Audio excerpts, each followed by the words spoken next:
Madam Speaker!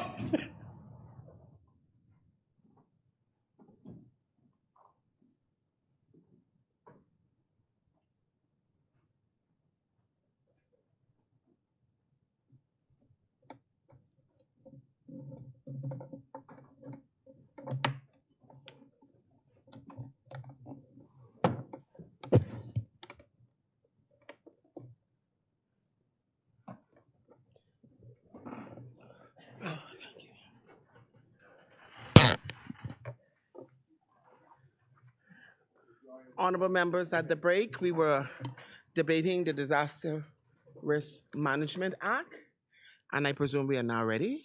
As many?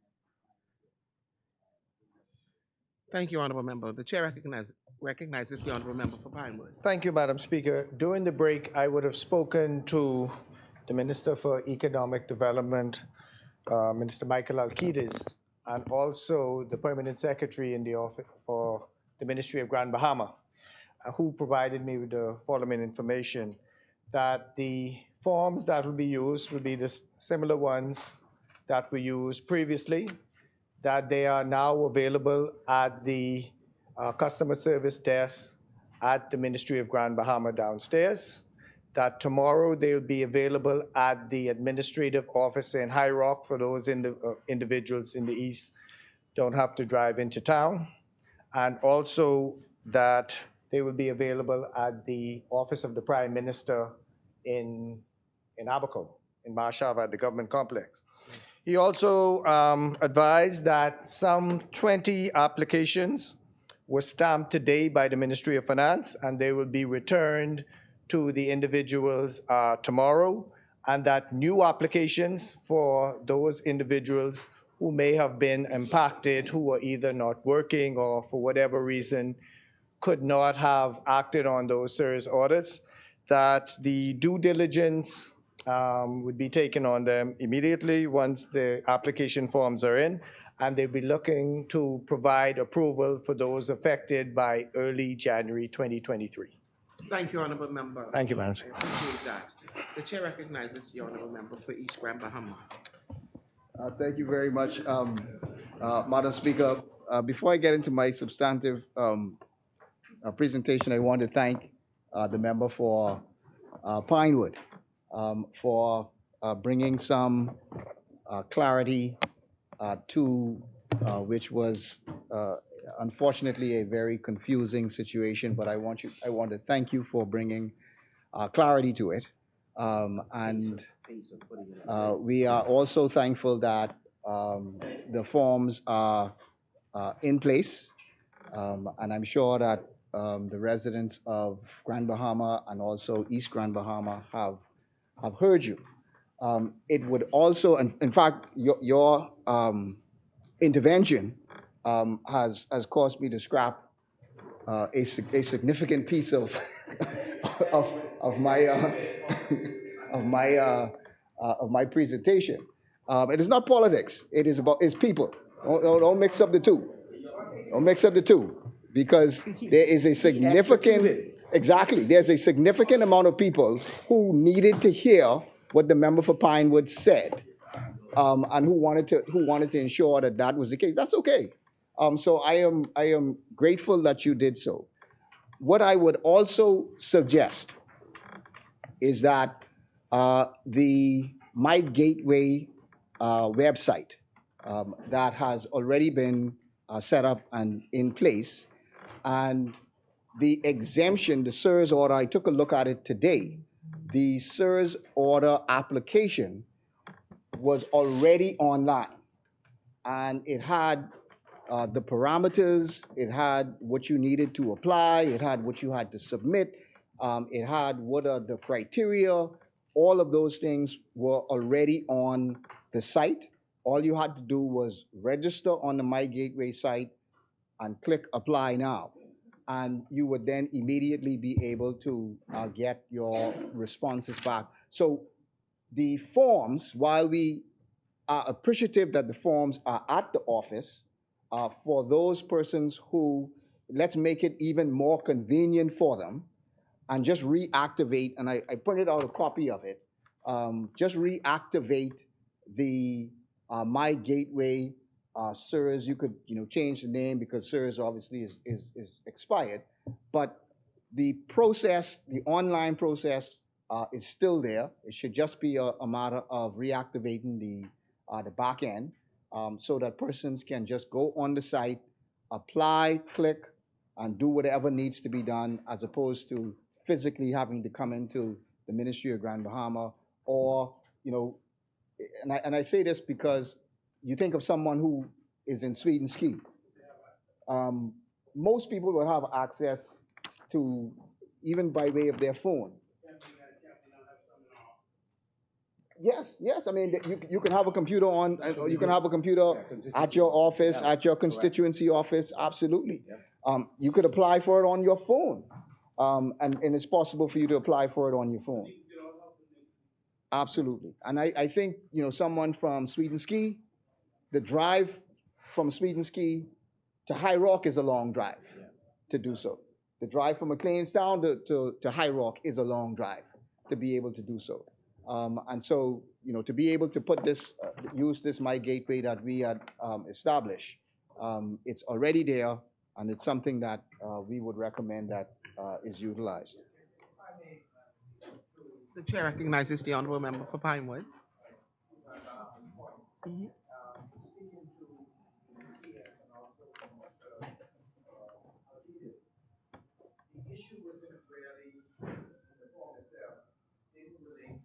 Payers, but I think had more to do with the automobiles.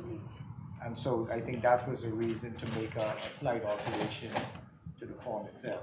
But I take your point. That's well taken. Just before we Thank you, leave honorable member. this area as well, I don't want to take up too much of my time, but just before we leave this area as well, does this include all items that are required, including cars, all building materials?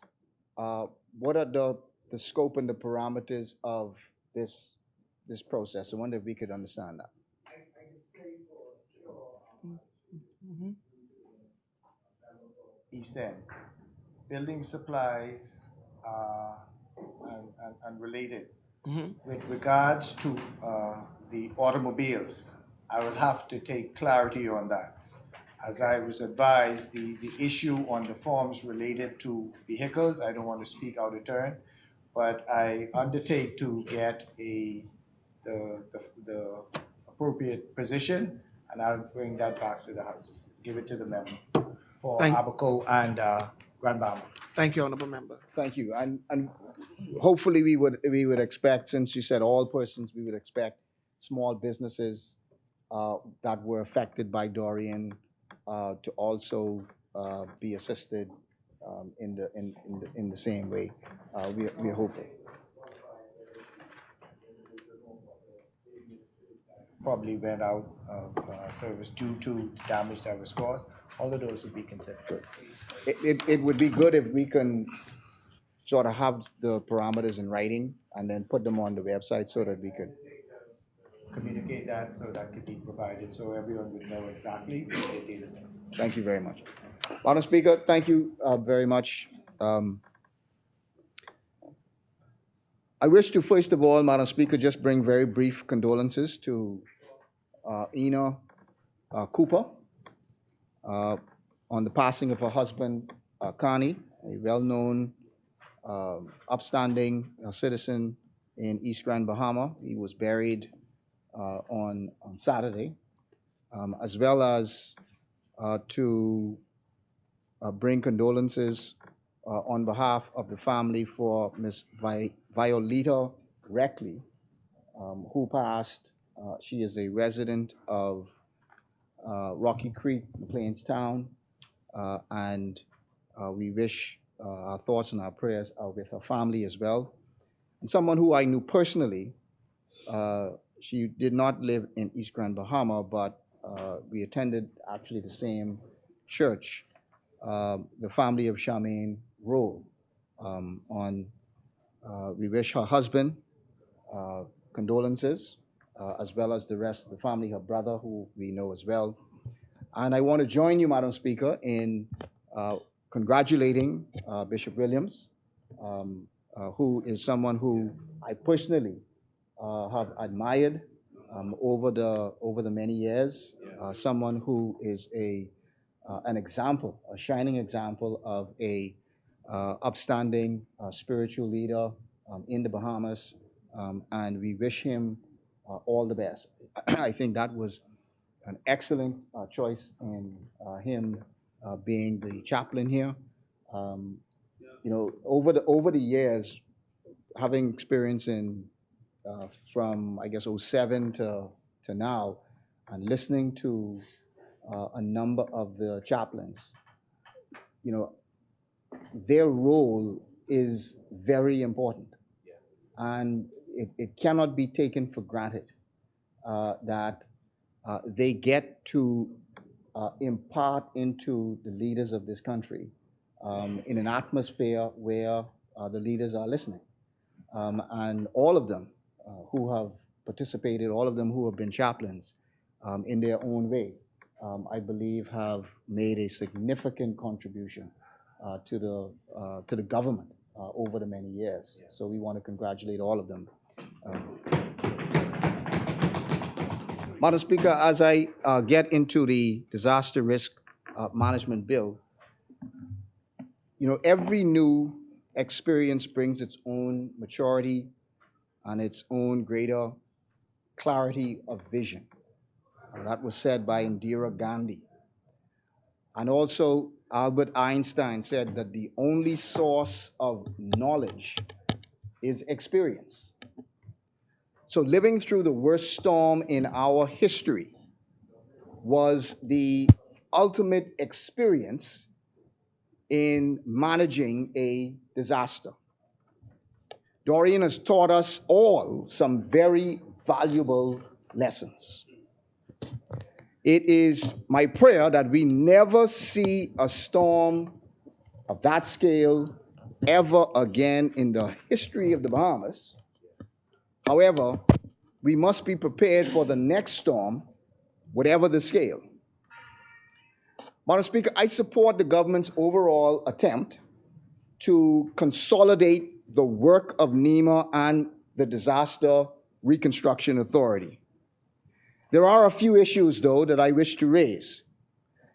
First, the bill seems to have its primary emphasis on preparation for a storm, which is good. However, the reconstruction and recovery are just as important, if not more important. While I see it speaks to absorbing the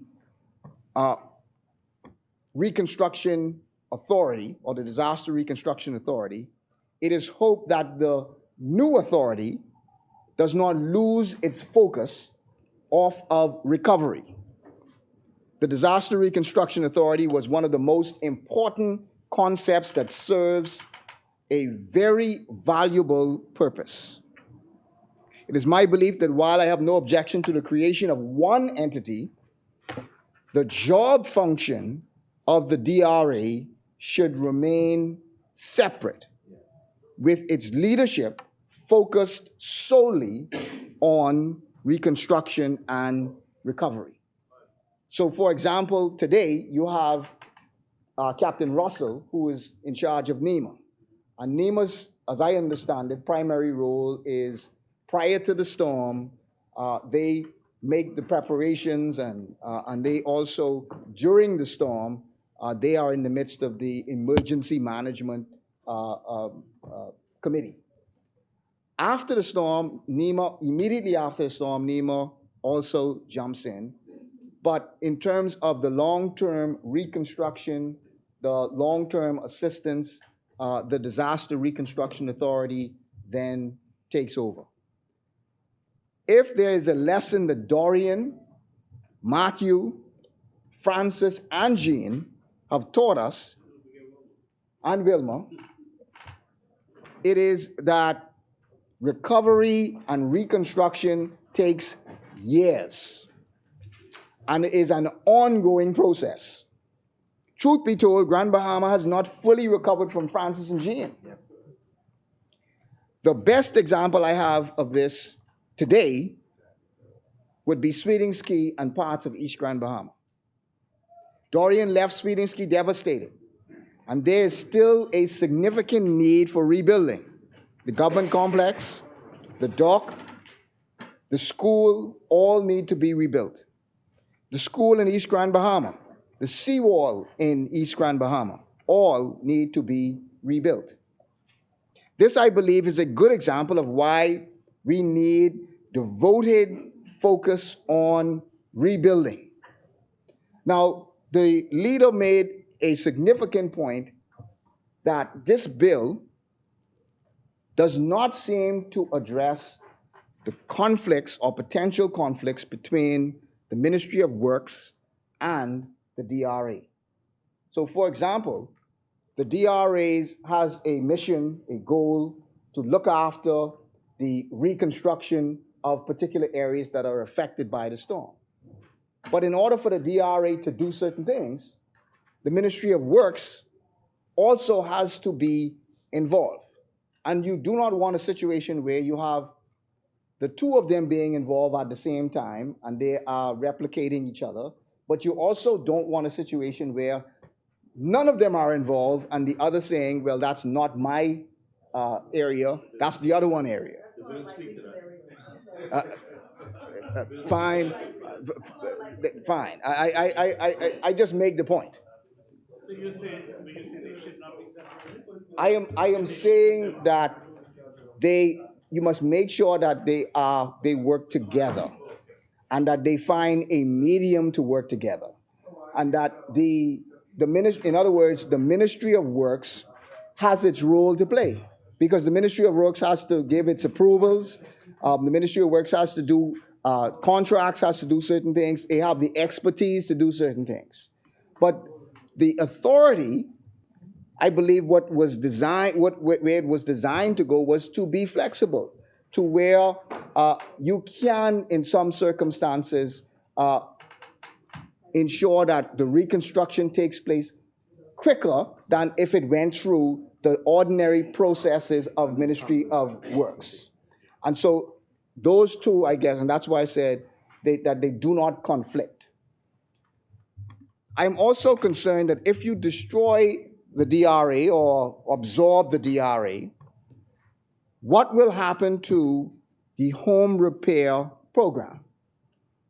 And let's face it, this government has not gotten a handle on continuing the home repair program. The head of the DRA is quoted as saying that they have about 800 houses in Abaco and in Grand Bahama on the list that are waiting to be repaired. These are real people who are in real need. And let's face it, if persons had the means to complete, they would have already completed. So the persons who are still waiting for assistance are people who really need the help and do not have the means to help themselves immediately. And many of them continue to reside and continue to live in East Grand Bahama. In September, the government held a town meeting in East Grand Bahama and made many promises, including that repairs for houses would be mobilized in weeks. They would be rebuilding entire houses. Social services, NIB, would also be coming to East Grand Bahama. A preschool would be coming to East Grand Bahama, and schools would be repaired. That was in September. It is now December. The DRA has, to my count, I would give them 5, but I know it's not more than 5 houses that have been started out of the near 200 houses in East Grand Bahama that need to be repaired. 2,500. I heard yesterday that the Ministry of Grand Bahama has a separate program that has started repairing houses. And I want to ask the government, is this true? That the Ministry of Grand Bahama has a separate program repairing houses. If this is true, was it announced publicly? Who can apply? Who is eligible? How much funding is allocated? Why is there a separate program from a program that is already in existence? And how can, if there is, how can contractors apply to be a part of this program? Whatever, whether it is Ministry of Grand Bahama, whether it is DRA, the home repair program in general is not moving fast enough. Whoever does it, it is simply not moving fast enough. Madam Speaker, let me also remind the government that they came to East Grand Bahama at a very vulnerable time. It was right after the Dorian memorials.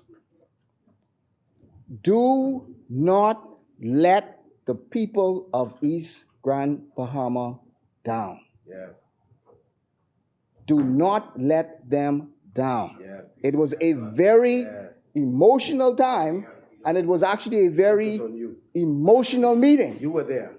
that took place. Plenty announcements. And to date, right now, the promises that were made at that meeting Yes. have not been kept.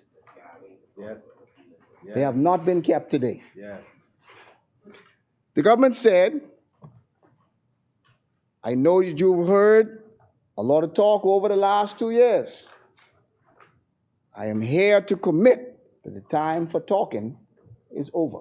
His favorite word. This is serious business. So, the people of Grand Bahama continue to wait. My Lord.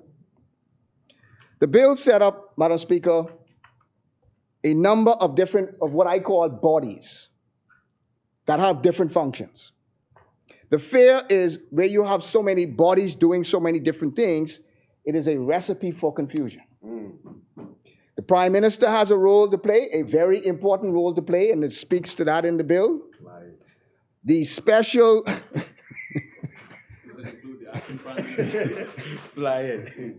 The special ministerial committee that can add people to this ministerial committee Toss-up between them. also has a role to play.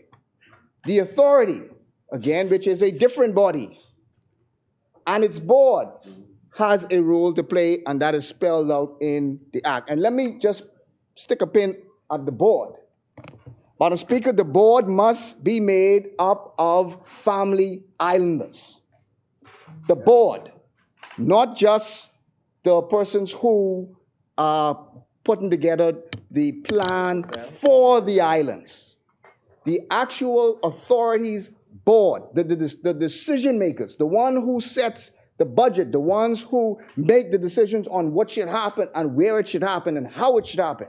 Yes. Yes. Family islands Yes. must be a part of that board. Yes. People from Grand Bahama must be a part of that board. People from Abaco must be a part of that board. All of the family islands, all, must be a part of that board. It cannot be that the people who experience the hurricanes the most I excluded. are not a part of that leadership team. Yeah. Yeah. That cannot happen, and my suggestion would have been that it is spelled out in the act that a certain number of persons who make up the board should not be from New Providence. Yes. That they come from the family islands. And I think that that should be a part of the actual legislation. You then have the board, you then have the National Emergency Council, which is something separate. You have the Local Government Council, which is something separate. You have the Disaster Risk Consultative Committee, which is something separate. And then you have the non-government consultative committee. That's a lot of committees. Plenty. And again, I'm not saying that, and I'm sure that this, it was consulted and people with much greater expertise, made to say, okay, you can have this, you need to have that, you need to have this, and you need to have that. Having this in the bill is one thing. Making it work practically in an emergency is a completely different situation. One ambassador for every one of the committees. And so we will again ask the government to be careful that so many different committees does not cause confusion. In times of emergency and crisis, the roles and responsibilities must be clear.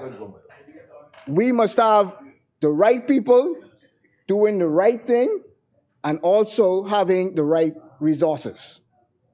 Throughout the years, Grand Bahama has developed its own way of functioning. And this concept seemed to have developed regardless of which political party has been in power. And it seemed to have started, and may have started even before, but it seemed to have started that I could recall when the member for Tall Pines was the first minister for Grand Bahama. And again, Before so, Because you have those hurricanes that unexpected. correct. And the system seemed to have evolved that you have a minister with responsibility for Grand Bahama who has, again, the ultimate authority or is seen as being the ultimate authority and brings together the administrators, the administrator in Freeport and the two administrators in East and the West and their teams. And then you bring together all of the stakeholders. And that makes up your consultative committee. And you bring in Rotary, the power company, you bring in all those people. Yep. And that seemed to have worked in that everyone has their own role to play. So my question will be, how do you mesh the National Emergency Council, the Local Government Council, the Disaster Risk Consultative Committee, the Non-Government Consultative Committee? How do you mesh that in so that what was working, that it does not create confusion? What was working? Yes, it was The working. amalgamation Yes. of various stakeholders under the office. Certainly far more So- than you did. So again, Madam Speaker, the point that I was making, it is something that has been working from when Tall Pines was there, when I was there, and recently with the last hurricane, the member for Pine Ridge, the minister for Grand Bahama used the same format. And so we are hoping that having all of those different committees does not create confusion with respect to that. As we will not let you forget. Madam Speaker, there is, and I'll skip over all of the serious parts of it, since we've already hopefully resolved that. When things go wrong, things go missing. But, Madam Speaker, there is a point that I wish to raise on Things go missing and you go. Section 71, the under building permits, Section 71. Member for Pinewood, I wonder if you could, this Section 71, I wanted to ask a particular question about. In reading this, I believe correctly, any person who applies for a building permit approval, Yeah. any person that applies for a building permit approval must now conduct an analysis of risk to which the proposed construction may be exposed. Honestly, I do not know what that means. What will this cost a person to do? Who does this analysis? who must you now take your plans to have this separate analysis done? What is the requirement for that? And then once you have this analysis done, which again, in my view, is adding an additional step that may not be necessary, but if the government believes that adding this step and having the person who is applying have that added cost, so you must now go and have this separate risk analysis done. The cost of it, because it now means you, and I don't know who you go to. Is this an architect? Is this a structural engineer? So you now go and ask the architect to provide us with this analysis, which is an added cost. Well,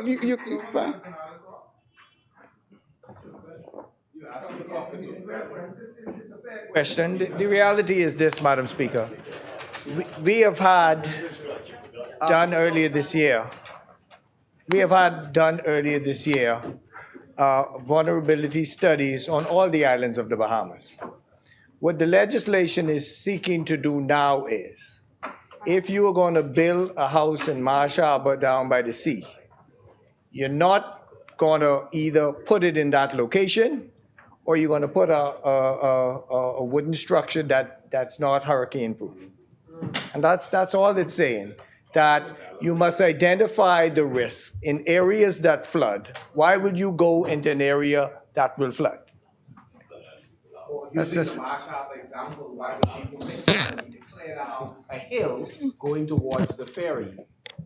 That's a different story. Residences, That- risk. Here again, before this bill would have been ready a few weeks ago, there was the issue of local governments wanting their impact, their say on the matter. If there is an issue where this is going to come up, it's also a local government issue where residents have the ability to complain to the local authorities about what's being done. Thank you, Honorable Member. So again, I thank you, the minister, for that question. But I again say it is a added cost, I believe, that may be added to those persons who having the building permit. But also, this seems to be, and again, my view is this seems to be possibly heading to a nightmarish situation. When will this be coming to force?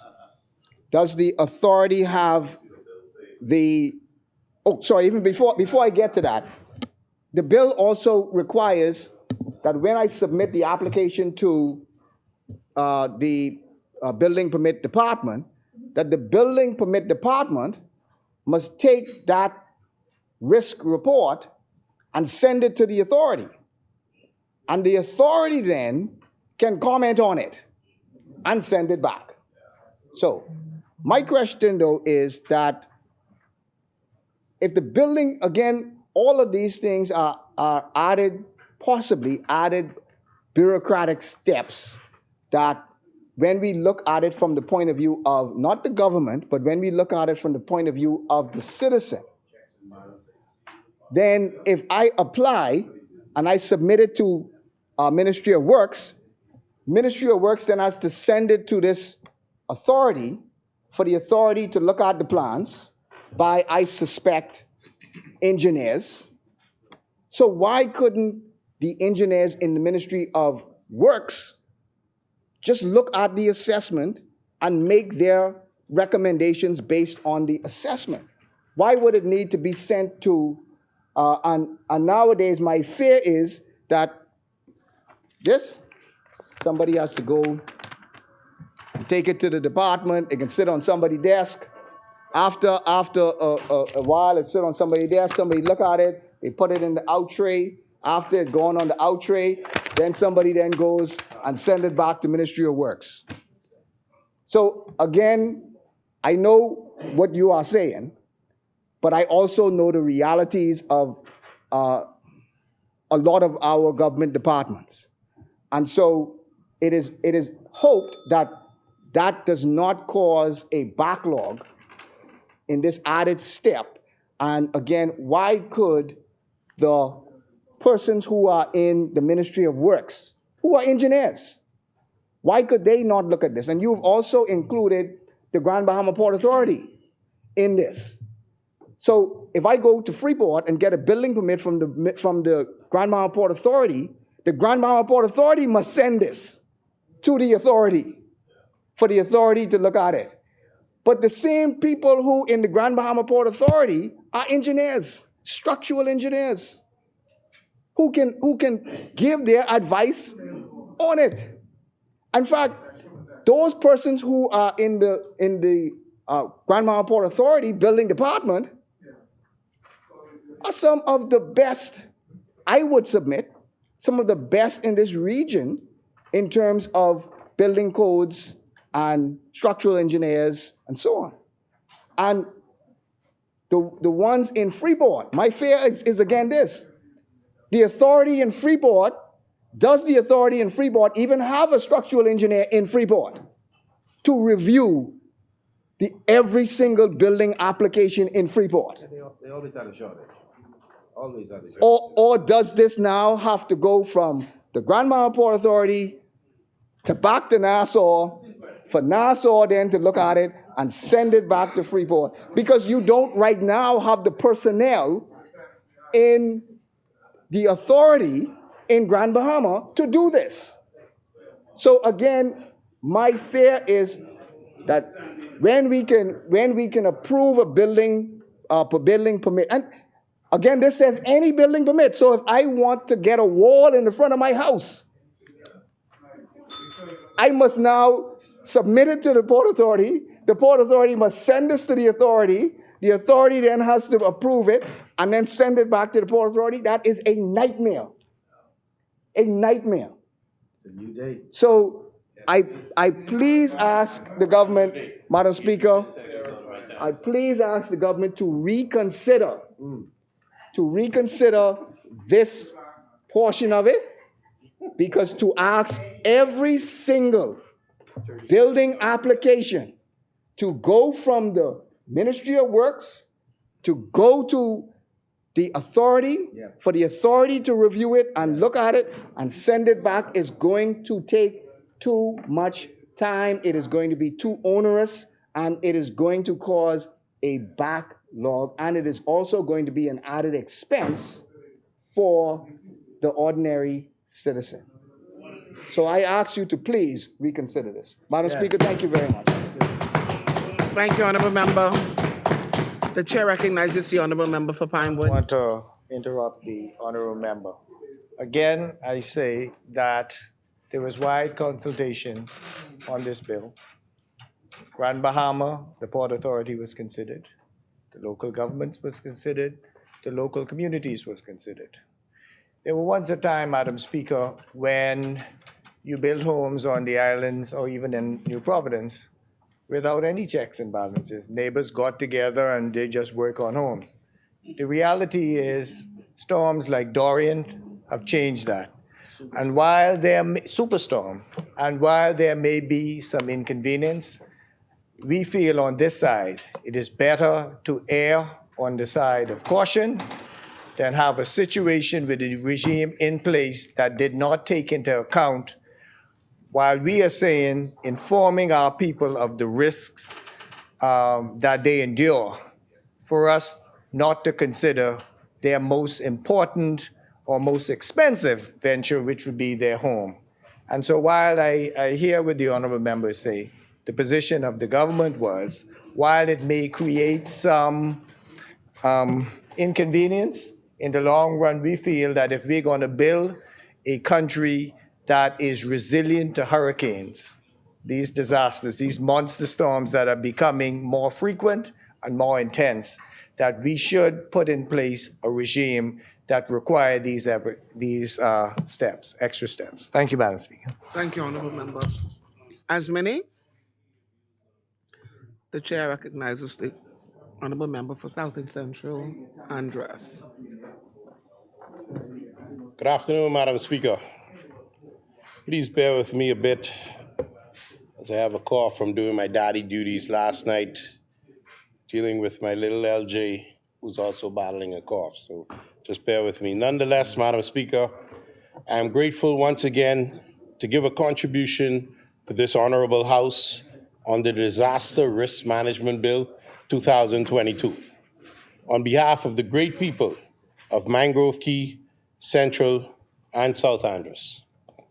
I also join with you, Madam Speaker, and offer my condolences to Senator Randy Roll and his entire family on the passing of his mother. Madam Speaker, on a lighter note, I must offer congratulations to the Honorable Leslie Bryce and her team for a stellar execution of the Road to 50 Fun Run and Walk event held this past weekend. Not only did I participate along with many of my colleagues, Stop that. but I am pleased to report that strong turnouts were seen in the areas of Central, where I walked, South Andros, and Mangrove Key. Madam Speaker, the race got a little harder for me when I saw the finish line in sight. But as the little children walked past me, as I allowed them to come in the front of me, Catch you up. it gave me strength to go on and finish the race. This event represented a great opportunity for all of us to partake in a unifying event as we continue to march toward a common, loftier goal. It is an incredible example of what can be achieved when hearts and minds are aligned and determined to achieve a successful outcome. May it be a great reminder to all of us and a strong foretelling of what it is to come. Madam Speaker, this season of Advent means that it is time to think of others. I am pleased to report to this House that the areas of Central and South Andros, along with Mangrove Key, are focused on remembering the spirit of this season. On December the 9th, all schools in the Central Andros District will be holding their carol services, of which I will be attending. And that same evening, we will be celebrating the tree lighting ceremony down there in Central Andros. The following Saturday, I'll be on my way to Mangrove Key on the 10th, where we'll be celebrating the high school Christmas production.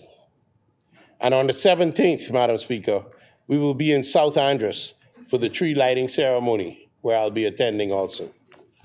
Madam Speaker, a Christmas surprise is on schedule for the 14th to the 16th in all areas, and I expect that it will bring much smiles and merriment to the communities.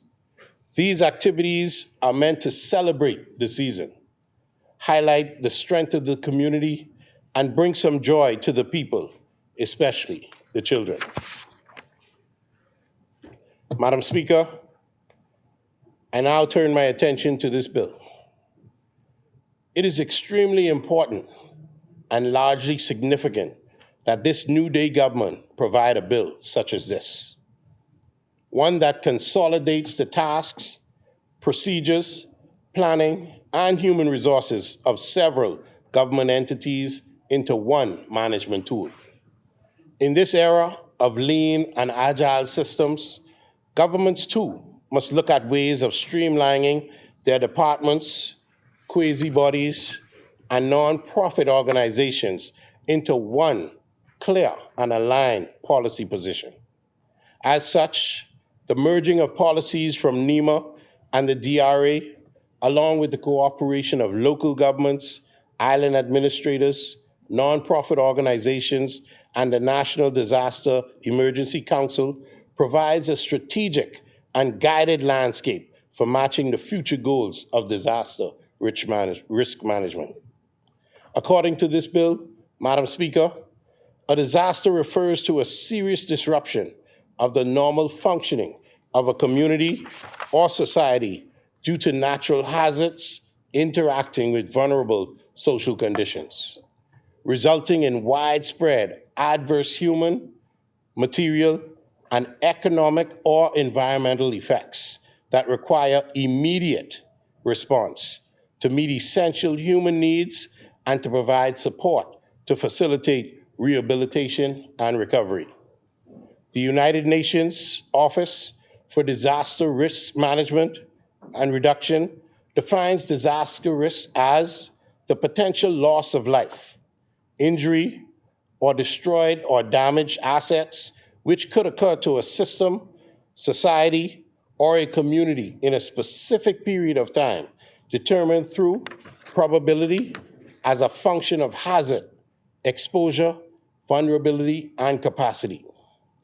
Throughout the years, Madam Speaker, we have become more aware of the increasing risks associated with certain types of disasters. Whereas 20 years ago, we encountered tropical storms and hurricanes with lower frequency of major storms. Today, we cannot say the same. We have encountered a major storm or hurricane every 2 to 3 years within the last 7 years. Take, for example, the names of the hurricanes experienced that we have not forgotten. Between 1990 and 1999, we remember the hurricanes Andrew, Georges, Dennis, and Floyd.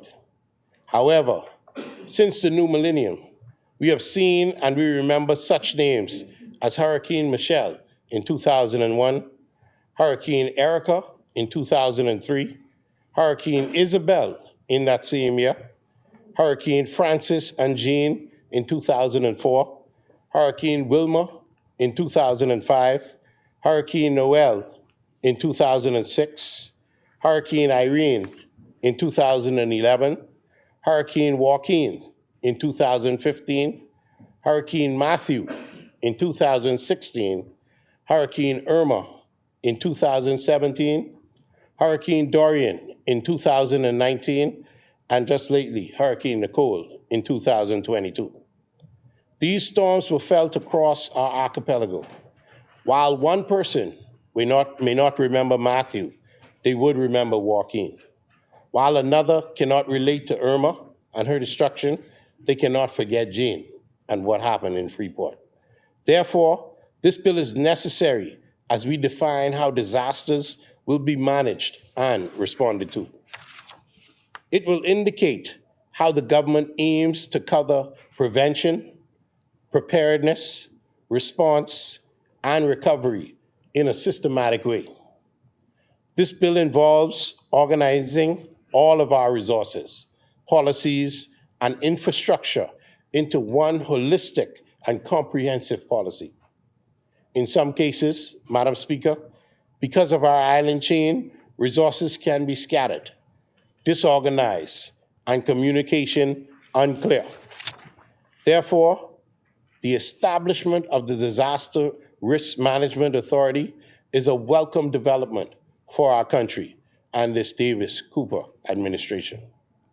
Madam Speaker, this body brings together a board made up of citizens with particular knowledge and skill sets in engineering, environmental management, public health, water resource management, and also finance.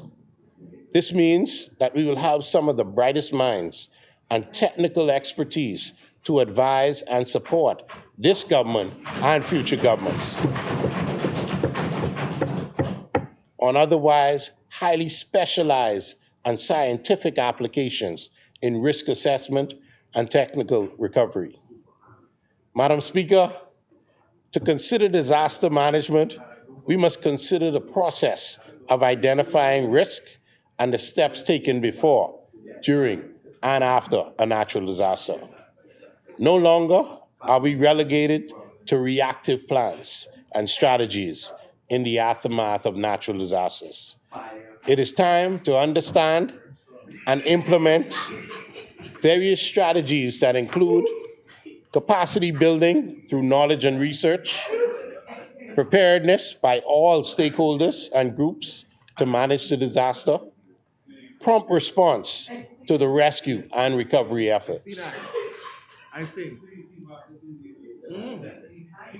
Madam Speaker, The vision and focus for disaster management are clearly outlined in the bill, with policies that affect decision-making in times of high emotions, technical focus, and uncertain outcomes. It is becoming increasingly apparent that investment in disaster prevention saves expenditure in managing disasters. This bill emphasizes that any successful mechanism for disaster prevention must be multifaceted and designed for the long term. The capacity to anticipate and analyze possible disaster threats is a prerequisite for prudent decision-making and effective action. Yet, even practical early warnings will not ensure successful preventative action unless there is a fundamental change of attitude towards disaster perceptions.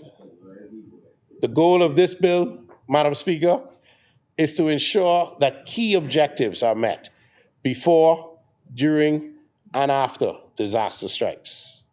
Let it be known, Madam Speaker, that although we speak mostly about tropical disturbances in disaster management, we also do not leave out floods, fires, epidemics, and pandemics.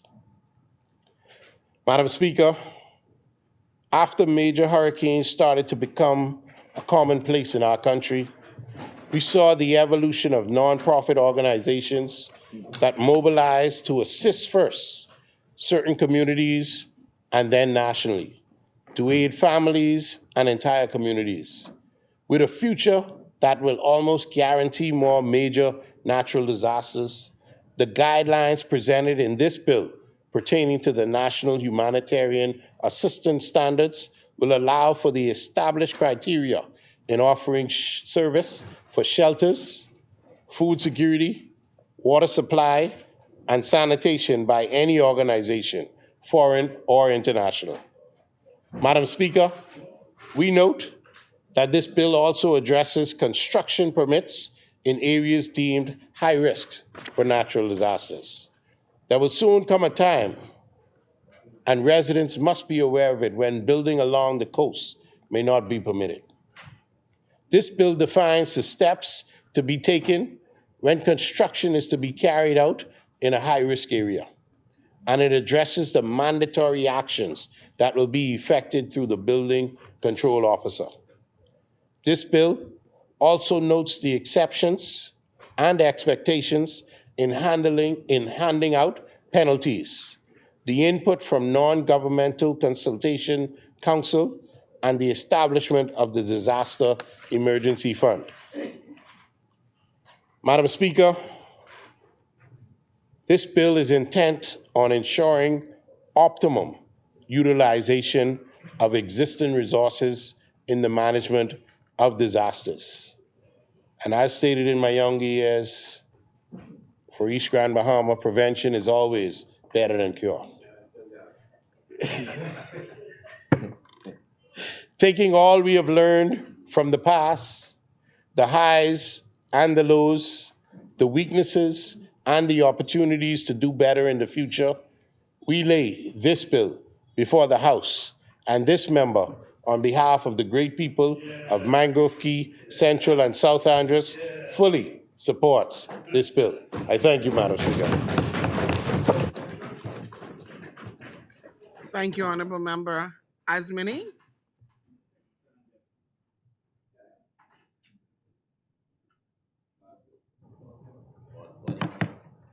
The chair recognizes the Honorable Member for Exuma and Ragged Island. Thank you indeed, Madam Speaker. Firstly, let me say what a pleasure it is to represent the wonderful people of Exumas and Ragged Island for the second consecutive term, Madam Speaker. This weekend I will be celebrating with them at a party on the park, at Regatta Park. We're inviting all the children from across the island of Exuma, and we have gifts for everyone, Madam Speaker. So this weekend between 2 p.m. and 5 p.m., you will be on Regatta Park with me. Sada is coming to town. Madam Speaker, we're here today to talk about the formation of the Disaster Risk Management Authority, which I fully support. The bill, as we've heard previously, will merge what is now NEMA as well as the DRA. And I wanted to, at the outset, commend Minister LaRota for the work that he has done so far on this legislation. Let me acknowledge that whilst this is good legislation, we concede that not enough has happened fast enough in Abaco and Grand Bahama in the aftermath of Dorian. The bill in and of itself will not expedite relief and restoration. That requires the will and the commitment to act. And I assure you that this administration has the will and the wherewithal and the commitment to continue the relief and restoration efforts that we have already started in earnest. Madam Speaker, I was in this House in November 2019 after Hurricane Dorian hit, when the former administration passed the Disaster Reconstruction Authority Act. I said at that time that it was possibly the worst piece of legislation I had ever seen. I stand by that today. It was a nonsensical approach that created more bureaucracy that I suspected would lead to mismanagement and confusion, and that's exactly what it did. I will say that I take no pleasure in being right. I recall that time in the House quite vividly. It was a time when we were so few in opposition. But, Madam Speaker, I've learned that the righteous are mighty, even in the face of overwhelming odds. We had small numbers, but we had enough heavy hitters to keep them on their toes. And that is what we did. At the time, I called the bill the conch salad bill. It mixed right up like conch salad, I said. In fact, the entirety of the government response is all mixed up. Each day a new bureaucracy. Each day a new announcement. A conch salad bill presented by a conch salad government. The fact of the matter is, it was a horrendously bad bill that, though poorly constructed, the government itself did not follow. It reeked of incompetence and ineptitude, like much of what they did. We still don't know where the money for the domes went. The previous administration spent over $6 million on nearly 200 domes. They put up about 30 in Abaco, and we're still unclear what happened to the money. We do know that $1 million in demurrage was accumulated on 48 shipping containers containing domes that just sat there.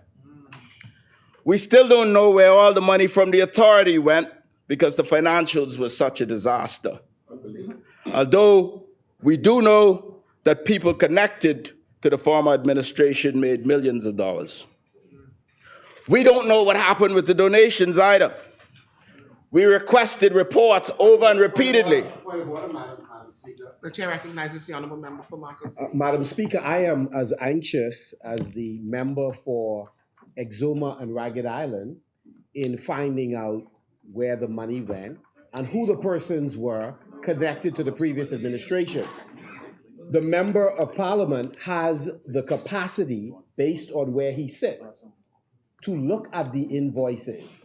In other words, who was paid for the items that he's referring to, and he has the capacity to lay those documents, as we have encouraged him to lay them, on the table. We suspect he is having a rhetorical conversation, to borrow his word, grandstanding and taking cheap political shots, but he dare not put the names on the record in the House of Assembly because his party, I believe, have friends that the former government may have had. That may be the reason. Ask him to lay the documents. Lay the documents. Lay the documents. What the point of order was, Madam Speaker. Thank you, Shaggy. But I will not be distracted, Madam Speaker. We don't know what happened with the donations. We requested over and repeatedly that they give a report to this House, and it never came. Point of order, Madam Speaker. Madam The chair recognizes the It wasn't you. The member is telling, he's misleading the House by telling the same old tired story. The accusation then in 2019, 2020 was that the government had an obligation consistent with its reporting duties to an international funding agency to outline COVID spending. This government has been in power now for more than a year. And the deadline for an updated COVID spending has come and gone. So two things, Madam Speaker, and I'll take my seat. One is they have the ability to show all of the spending under the Free National Movement. And two, they themselves have missed their own reporting deadline on COVID spending. Why is this member seeking to mislead the public by not laying the document, both spending under the Free National Movement and spending under the Progressive Liberal Party? He is deliberately attempting to muddy the water by not being transparent about two sets of spending that they have the documents for, Madam Speaker. Madam Speaker, the member had occasion to speak. He had 30 minutes. And this isn't, if Madam Speaker, he has a legitimate point, there's a cost for that to happen, Madam Speaker. But this isn't junior achievement where you're given rebuttal time, Madam Speaker. We don't know what happened with the donations. The reports were never provided. I'm talking about accountability, transparency. And we still don't know what happened in the case of the missing generator on Grand Bahama. One of the most shameful things to have occurred in our history is the former administration's handling of the aftermath of Hurricane Dorian. And then they come here playing all brand new, Madam Speaker. I don't recall another instance where in the face of such tragedy such as this one, that we received so much grace, such bounty of generosity, offered such goodwill, and hope were given so freely, only to be squandered so thoroughly by the administration of our beloved country. The people of Abaco and Grand Bahama were failed beyond measure by the administration, the Menace administration. Some call it the Menace administration. And you were there. You were there. And we are left here to pick up the pieces, Madam Speaker. And lest we forget, the member for Marco City and the member for East Grand Bahama sat in that cabinet the entirety of the 4.5 years. And the member for Central, who happened not to be here today, just for the record, he was the first Minister of Disaster. What I find so interesting, Madam Speaker, is that the former administration and the remnants of it expect that an election means we just move on. And there's merit in moving on. But if we do so, they will act all brand new, Madam Speaker. They believe or would like us to believe that an election does not have consequences. That after the election, we must not remind them of their failures. We must not remind them the anguish, the pain, and the suffering they inflicted on the people of Abaco and Grand Bahama after they had suffered so terribly already, Madam Speaker. They're asking us not to remind them of the millions squandered behind this ill-fated venture of the DRA. They expect us not to remind of the sidelining of Nima and the captain in charge for photo ops that led to little or no action. They expect us to forget that the former member for East Grand Bahama, who was Deputy Prime Minister and Minister of Finance, described the shameful treatment of his constituents by his own government. Marco City was there. He called it a national embarrassment. And they expect us not to remind them of their failures, to present proper financials to the House of Assembly in accordance with the laws. I say, let's not move on, Madam Speaker, because I listen, and they have a short-term memory, and they come and they're experts now, and they act all brand new, Madam Speaker. I intend to remind them and the Bahamas what a disaster they actually were. The truth is, their handling of Dorian was nothing short of an unmitigated disaster. If we choose not to remember our failures, Madam Speaker, we are doomed to repeat them. So here's what the former member for East Grand Bahama had to say in this House, as reported by the Tribune on March 12, 2021, almost 2 years after Dorian. I wish I could read this in its entirety. But let me read a few excerpts. And these aren't my words. These are the words of the former Deputy Prime Minister, former Minister of Finance, and former MP for East Grand Bahama. I will lay it when I'm done. More than a year and a half after Dorian laid waste to parts of Abaco and Grand Bahama, East Grand Bahama MP said last night that it is a national embarrassment that many of his constituents still have to sleep in camping tents, exposed to the elements and insects, while 40 domes sit in containers in High Rock. And he said a lot more, but then he went on. He called for urgency in resolving the housing situation, restoring water to Proceedings Key, rebuilding the 4 schools destroyed by Dorian, and the administration complex in High Rock. So the member for East Grand Bahama ought to know that this didn't just happen. And then he went on. He said, but the people of East Grand Bahama cannot get stable and potable water. We get salt water out of our pipes, he said. And he went on. If it was up to me, and this is instructive, if it was up to me, you don't think I'd find $1 million and send it to fix Proceedings Key? Man, listen, I would do that in a hurry. East Grand Bahama, Mr. Speaker, he said, at the end of the day, deserves better and they want water. He cried for water, Madam Speaker. It cannot be okay that almost 2 years later, we are still struggling to have a modular clinic constructed in High Rock. A clinic, Mr. Speaker.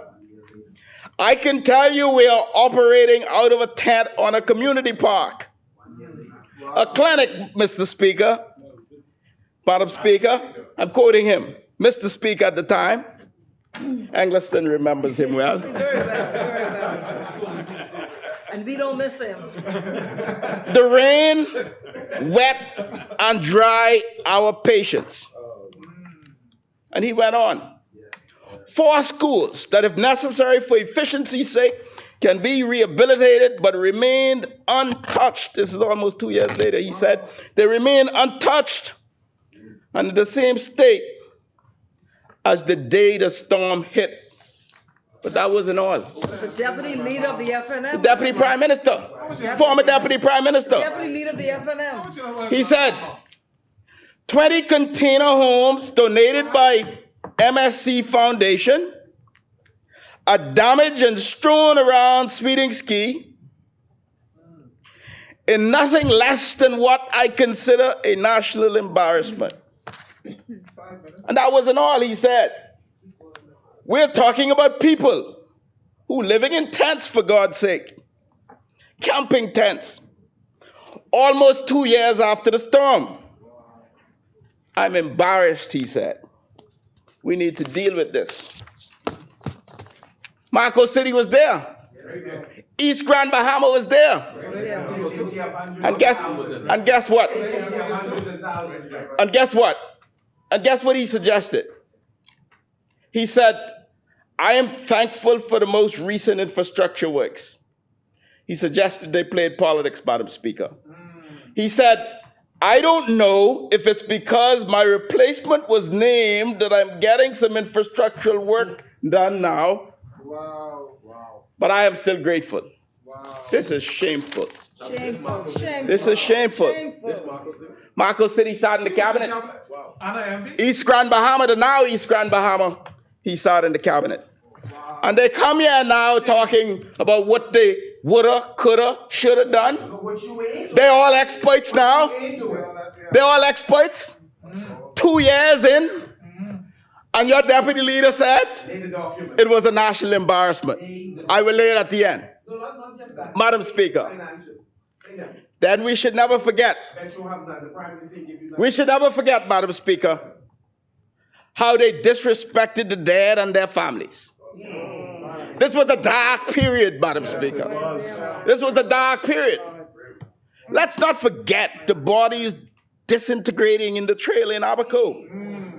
These were some dark days. No, but you come back here now and you pretend like you all brand new.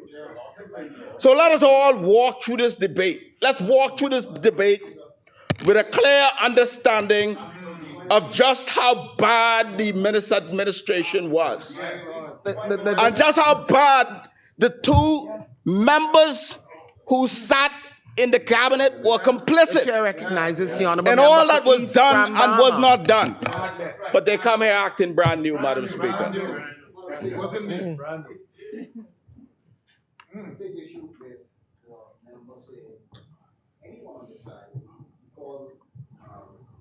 My name, in particular, saying that we are pretending. Madam Speaker, I didn't say you pretended. we lived I say you acting brand new. We lived through Dorian. We also lived through the recovery. And Madam Speaker, this member for Exuma, and I didn't call his name, this member for Exuma was at the town meeting in September, after those memorials. Just relax And said to the people in East Grand Bahama, just relax. that we bring in relief to them. Yes. Yes. In September. 1 year. Which was 1 year after. 1 year, whole year. 1 year after. Whole year. We are now into 18 months. Whole year. And the people of East Grand Bahama still waiting for the relief. He mentioned Sweden Ski. They again have completely abandoned the people in Sweden Ski. You could give, but you And can't he has spoken to the former member saying that it was bad after 2 years. Well, they have almost made 2 years, and they have done absolutely nothing for the people in Sweden Ski. They've done absolutely nothing for the people in McLeanstown. Nothing for the people in Rocky Creek. Nothing for the people in High Rock. And you come and speak about us pretending, and you have done absolutely nothing for those people? Stop pretending. You have done absolutely nothing for them. You have made promises to them. You have made promises that you have not kept. You have made promises that you have not kept. Members, You have also, you were the one who said you bring in a preschool within weeks. Members. And no preschool is there. Members. You were the one who said you were going to repair the Members. houses. And none of the houses have been repaired. You were the one who said you were going to build or rebuild the school. you may proceed. Madam Member for East Speaker. Grand Bahama. Madam Speaker, there's a saying that if you throw a rock, I won't finish it. But I understand this hurts. It hurts. It hurts me. It hurts my heart. It hurt the people of Abaco. It hurt the people of East Grand Bahama. 2 years now, don't get carried away. The member for East Grand Bahama. 14 months. The member for East Grand Bahama. I know. He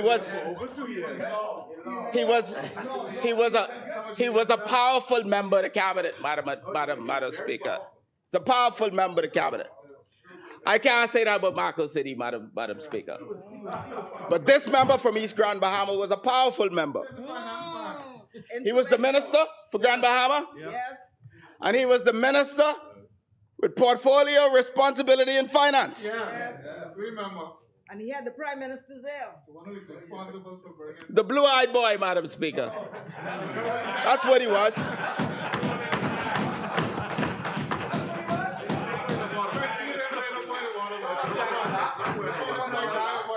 The chair recognizes the honorable member for East Grand Bahama. Speaker,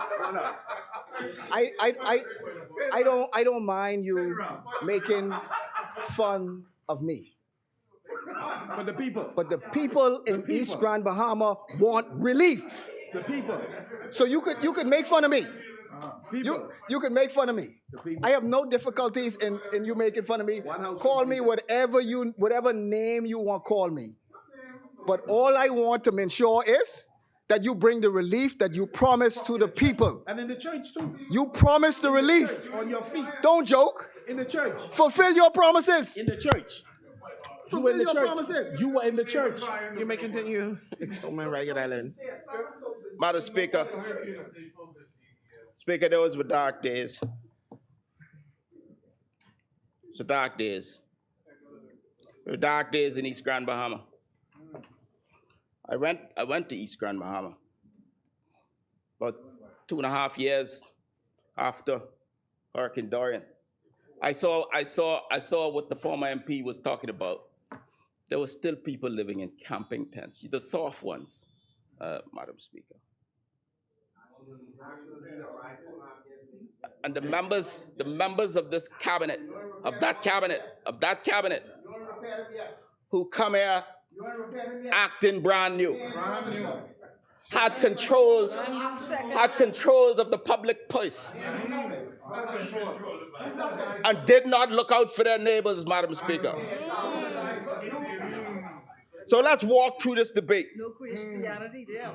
with a clear understanding of just how badly they failed the people of Abaco and Grand Bahama. Let us remind them that what we are doing is setting right, which should have been done properly, but was not done so in the first instance. That's what we're doing, Madam Speaker. You know, Madam Speaker, when people compare us with them, it hurts my heart. Because we're different from them, Madam Speaker. The difference is that the PLP cares about people over politics. The difference is the PLP seeks to provide solutions to actual problems, Madam Speaker. We're different from them, you see, Madam Speaker. And the difference is the PLP works together for the good of the community and not in silos. The difference is that the PLP administration will do the work necessary to make sure that things get taken care of and that things get done. We're different from them, Madam Speaker. The difference is that the PLP administration does not stand in the way of good sense and progress. It doesn't seek to make itself look good before doing good, Madam Speaker.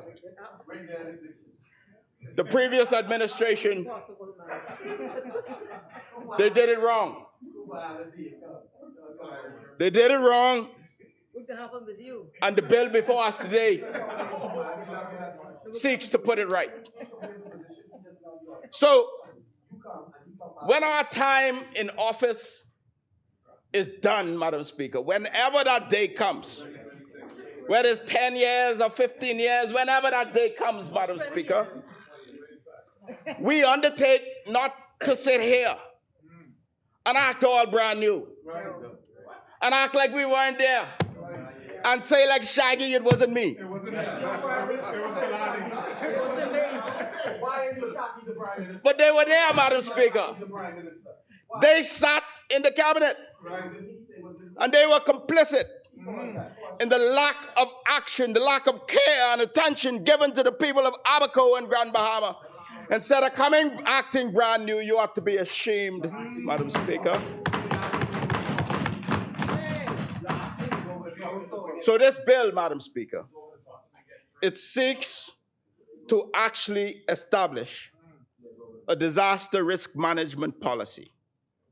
This bill seeks to set out what should be entailed in such a policy, including a national disaster risk management plan, a national disaster emergency plan, disaster risk management plans for public bodies, local government disaster risk management plans, local government disaster emergency plans, and other critical components that will help us to actually mitigate, survive, recover, and rebuild after any disaster, Madam Speaker.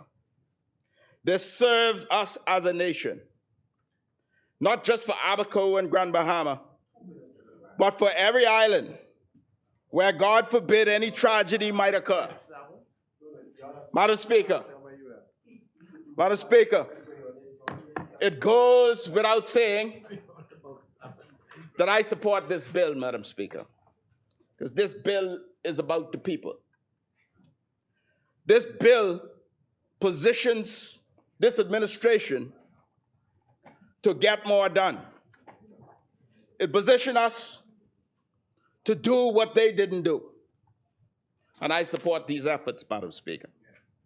And I believe this will actually work in favor of those in Abaco and Grand Bahama. And finally, after years of delay, set them truly on a path to recovery and reconstruction. Madam Speaker, we have made commitment to the people of Abaco and the people of East Grand Bahama, and we will deliver on those commitments. And I believe, Madam Speaker, this bill sets in place the structure that will be good for the entire country. Yes.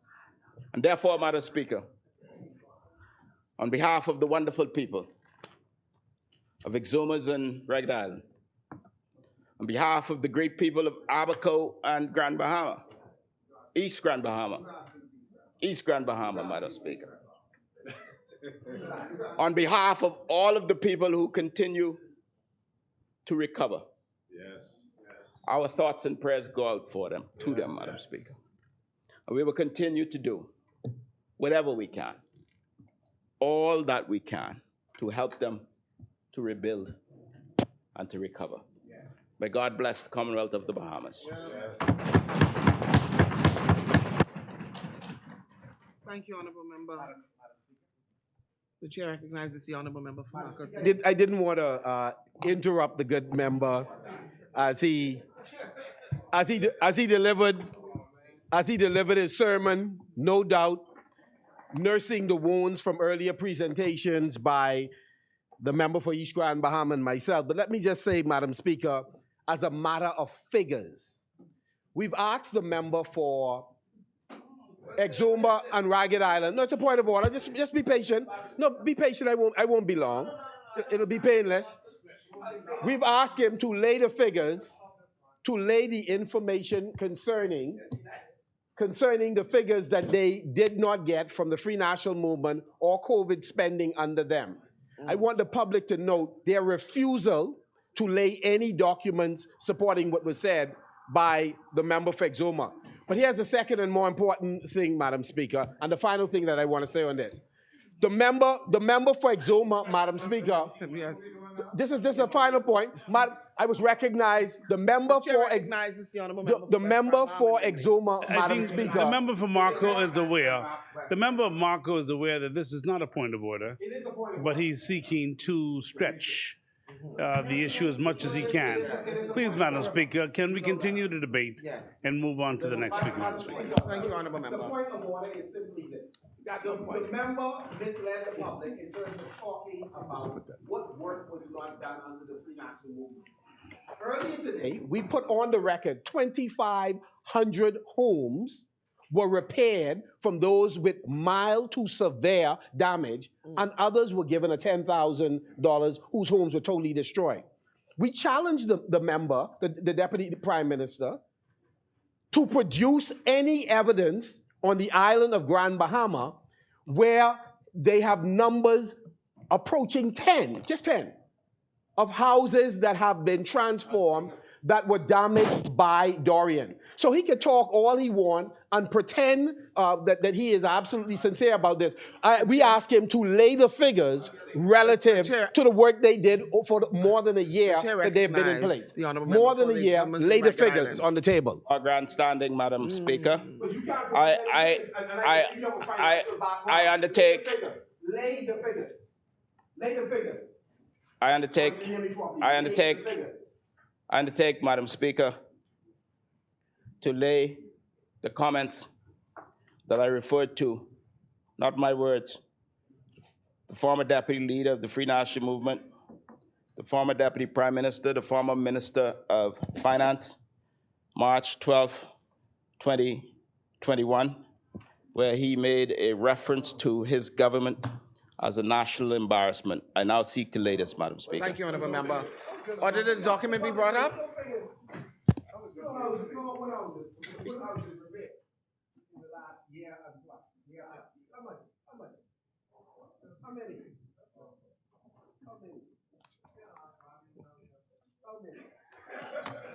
Or did the document do lie on the table?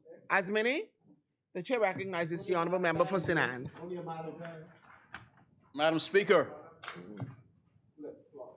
when you look at me, you're looking at something brand new, Madam Speaker.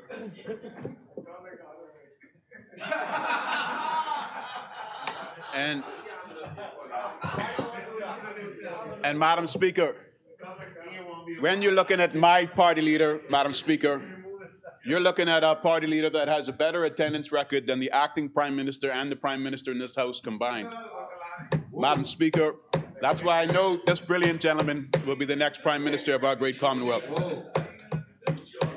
A better record than the acting Prime Minister and the Prime Minister combined. Now, Madam Speaker, I didn't know how I wanted to put my toe into this debate today, but when I heard the acting Prime Minister say that when the Disaster Reconstruction Authority bill was being debated last time, he described it as the worst bill in history. I'll tell you now, because he said that, what I want to say about this bill, Madam Speaker, and that this bill is a disaster, Madam Speaker. Madam Speaker, when this New Day administration peacocked into this House, strutting the stuff, proud as can be, they gave the good Minister of Agriculture from Central and South Eleuthera the title of bringing sexy to agriculture, bringing sexy back. But Madam Speaker, as I sat through this bill being moved in the House today, I thought that this administration was bringing sleepy back. One crop or product to be announced self-sufficient. I thought that the minister that moved this bill today did such a poor job with it that I underestimated his ability to speak as an orator. But what I realized, Madam Speaker, is that it wasn't his fault. There was just so much content in this bill that, as has been represented before, it's created more bureaucracy. There's going to be more red tape. All of the complaints that came out of Abaco, all of the complaints that came out of Grand Bahama, and the immediate after effects of Dorian have not been helped one bit by this. Maybe on paper someone's put the puzzle together to say, I can see the clear path through the maze, but let me tell you, the people that need immediate action will not be able to see it. Yes. The civil servants, the persons that aren't sitting on the board but actually are required to carry out the work under this bill and under the different bodies, they won't be able to see their way out of the maze. The only way that there can be anything that will bring benefit to the people of the family islands that have been impacted by major natural disasters is if there is public notice of exactly what the requirements are for each situation before the hurricane season opens. That is what I hope this administration can do. But to have a disaster come and then say, well, guys, let us know what you need and we'll try to figure out how to provide it for you, that's putting the cart before the horse once again. Now, Madam Speaker, when I talk about bureaucracy and additional red tape, this is one of the objects from the bill. Part 3, the bill seeks, and if you can pay attention while I read this one paragraph, Madam Speaker, you're better than me because my attention left me when the mover was going through it today. Part 3 of the bill seeks to set out the instruments that make up the disaster risk management policy, which include a national disaster risk management plan, a national disaster emergency plan, public bodies disaster risk management plans, public bodies disaster emergency plans, local government disaster risk management plans, local government disaster emergency plans, baseline of disaster risk, comprehensive financial strategy for disaster risk management. I got to take a break, Madam Speaker. National Disaster Emergency Operations Center, National Disaster Coordination Protocols, National Disaster Risk Information System, National Network of Hazard Monitoring Forecast System, National Early Warning System, Disaster Emergency Fund, Disaster Prevention Fund, and National Humanitarian Standards.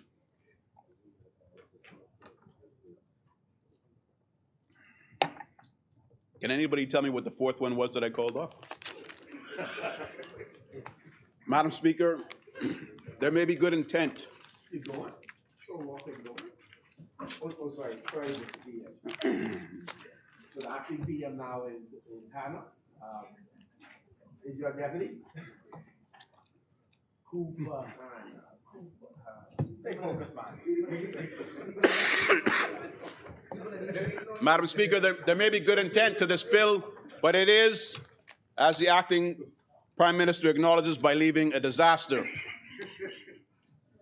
Madam Speaker, this bill, by its principles of policy in Section 6, identifies one of the principles of the policy for disaster risk management is a set of decisions approved by the government to address the issues related to disaster risk.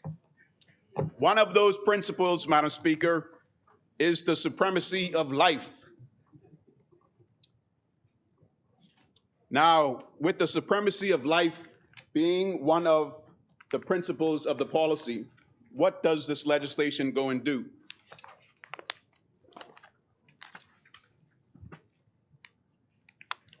It actually, Madam Speaker, has removed the penalty for disobeying an evacuation order.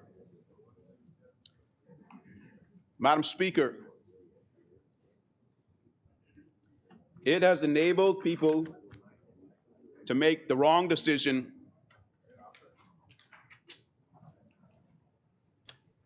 for their own betterment, for their own safety. What this predicts is that body upon body, committee upon committee, expert upon expert will make a determination as to where a national disaster is likely to impact. The Prime Minister can then decide if he's going to issue an evacuation order. Now, if one of the principles of the policy is the supremacy of life, and you've issued an evacuation order, why are you allowing people to ignore that evacuation order and take their life in their own hands when your own experts have told you they cannot remain there? That is neglect, Madam Speaker. Now, I have my pin on today. This is the civic organization that I'm a part of. I'm a part of the Rotary Club of East Nassau.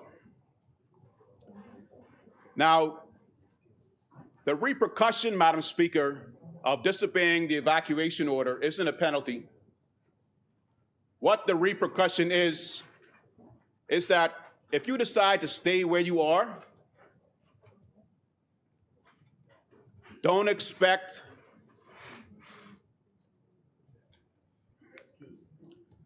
the rescue team to come and pull you out from your dangerous situation. It actually says 56, Section 3, where an evacuation order is in effect and residents within the specified area or island have not evacuated, no first responder shall have a duty to risk his life to rescue or recover any person in the specified area or island. Now, if you want to put that in there, you can put that in there. But my point is that this is not going to prevent Bahamians from putting their life on the line, whether it's first responders or people that have a loved one in that area, that have access to a wave runner, as we saw during Dorian, or have access to other means. You're not going to legislate heroism out of the backbone of Bahamians. And when you're thinking of the supremacy of life as a principle of your policy for disaster risk management, and you're not putting a penalty on persons so that they can react and evacuate, and you're leaving it entirely up to them to make the wrong decision after your experts have told you they must evacuate. Madam Speaker, not only are you not protecting the supremacy of life, but you're actually acting to put the lives of those heroes in greater danger than they needed to be. Madam Speaker, I don't participate in PLP caucuses. You'll have to allow me to ignore them unless you wish me to respond.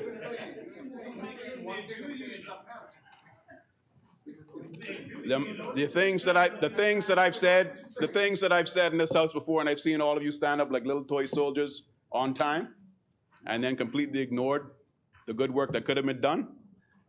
It's discouraging. But if you want me to say what you should be able to understand by now is that there should be a penalty in here so that you are not acting negligently and so that you are protecting the heroes that are the Bahamians that put their lives on the line.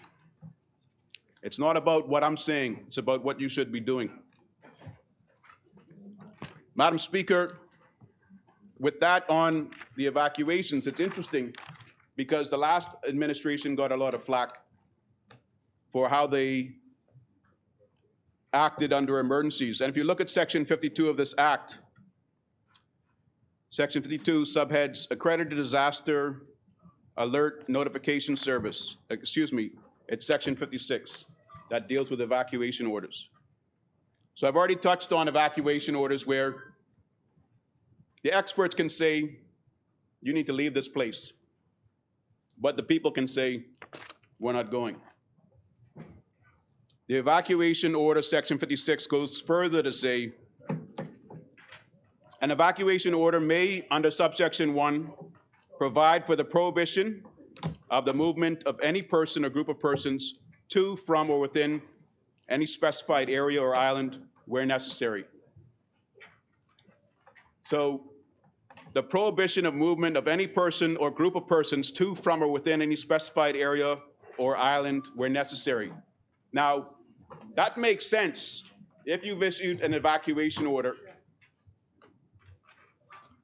That makes sense if you issued an evacuation order, the area's been evacuated, and now you don't want anybody to go to, from any of those or within those specified areas. The area's essentially locked down, no one's there, it's safe.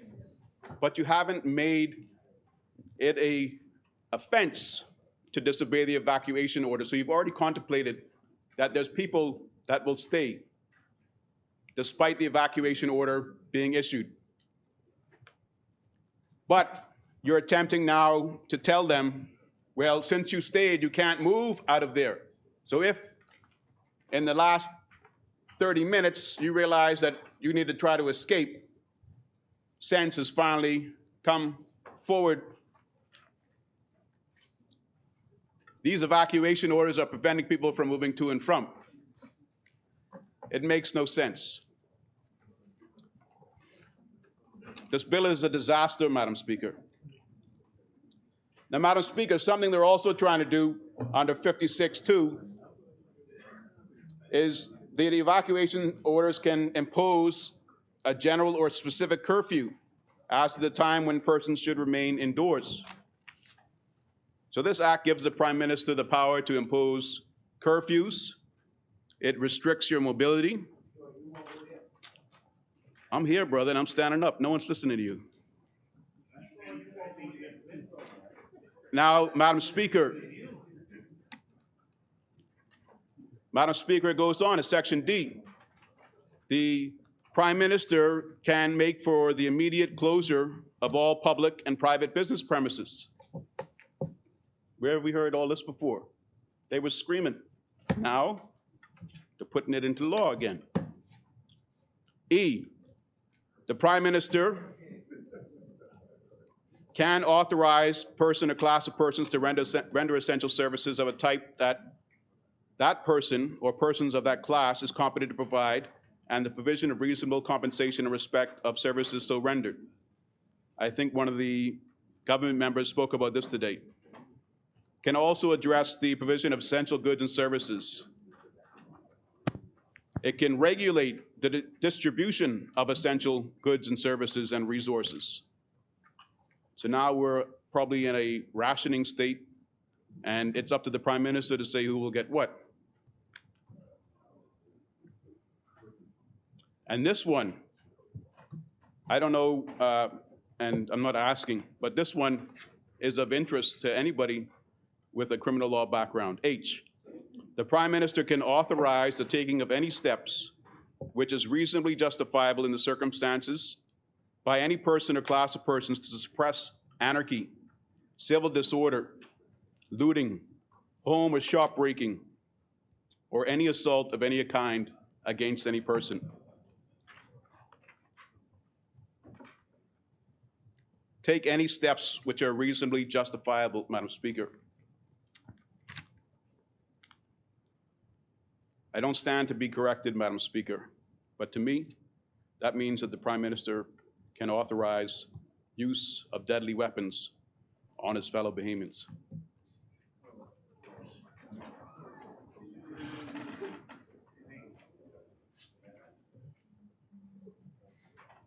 Now, Madam Speaker,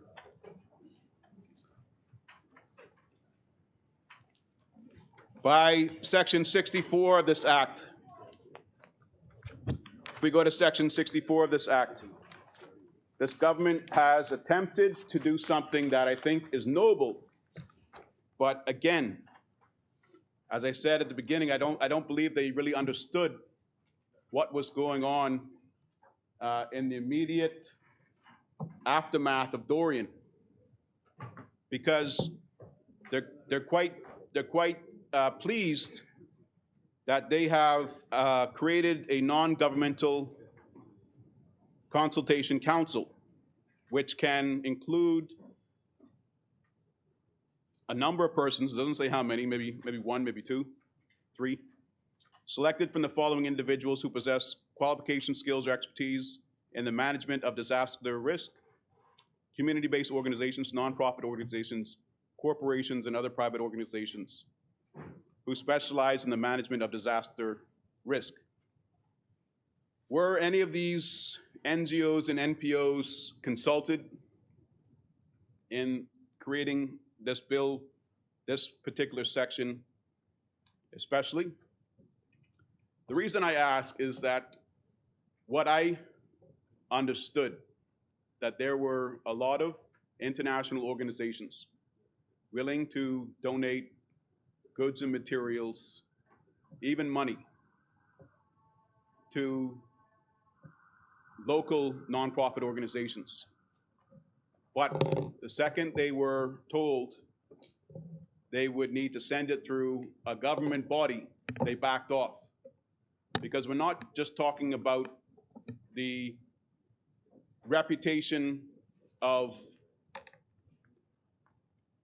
the Bahamian government when these types of disasters occur and international agencies attempt to flood resources to assist. We're talking about the international reputation, and unfortunately, our country is pulled into that same poor reputation where international NGOs and organizations don't trust governments and will just decide we're not going to send the money, it's not worth it. We've been burned too many times before. By including these NGOs on a consultation council, did you discuss with the NGOs before this bill was created how they would be willing to participate? Because if they're now tied on a council under the disaster risk management bill with the government, they may refuse to participate because they might be seen as participating with the government already, and thereby their NGO becomes tainted. The Prime Minister runs it. It's the government. The Prime Minister runs it, it's the government. I'm just putting that out there, Madam Speaker. You'll still find one or two NGOs that'll participate, but maybe the reputational risk is too great, or this has been done as a model somewhere else, and it's proven to have worked effectively. Madam Speaker, I'm going to go to section 66. The chair recognizes the honorable member. Concerned about the reputation of my country. And that comes first to me. I don't recall at a time when the Bahamas was ever included or excluded from contributions because of a reputational issue. If the member is referring to something specific, I think he ought to tell us. If not, he ought not be suggesting the same because, Madam Speaker, that is more damaging than not. Thank you, honorable member. The chair recognizes the honorable member from Proceedings. During this administration's intervention on the food program, they inflicted tremendous harm, inflicted reputational damage to non-governmental agencies and private citizens. So we would not at all find it surprising that international agencies will shy away from being intimately involved in recovery efforts, given the manner in which no less than the member for Cat Island, Rumpke in San Salvador, aided and abetted by others, called their name and suggesting that they were involved in some more than irregularities, but illegalities. So I don't understand the question of, if you were concerned about reputational damage, you would have defended those organizations. That's what you would have done. That's what you would have done. Concludes without evidence. I'm asking the member for St. Anne's. He made the point. And if he needs someone to bail him out, that's another issue. But he made the point. And the question I asked him, is he aware of any circumstances, any time, where the reputation of this country has been sullied or international bodies refusing to contribute to?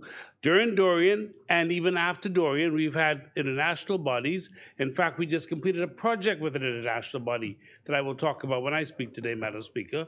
They have not. And I just want to make sure that the member is aware that he's telling this country and other people outside of this country that the Bahamas might be in a category where you are considered to be less reputable and you should not be given contributions. Thank you, honorable member. That was the point. You weren't listening. Finance, you may continue. Madam Speaker, my point was, has this government consulted with any of these NPOs before creating this? And Madam Speaker, I do know for a fact, I'm not going to call the name of the nonprofit organizations, but there was a number of them out of Abaco who had difficulty receiving funds because they were being directed to have their international agency that wanted to cooperate with them send it through the government. That happened during the last administration, and that's what I'm speaking of, post-Dorian.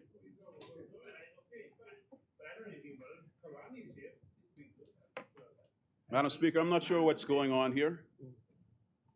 I don't know, Madam Speaker. I'm beginning to think it's 8 o'clock, and I'm getting all kind of voices coming to me from yeah. Well, I'm hearing from West End Grand Bahama, who should be my mentor. He's got a problem with me having 30 minutes in this house. You don't need to make sure you understand. I'm not here to edify you. I'm here to speak. I'm here to contribute to the debate, sir. This is not a tutorial. You don't have private time with me here. You don't have private time with me here. This is not a tutorial.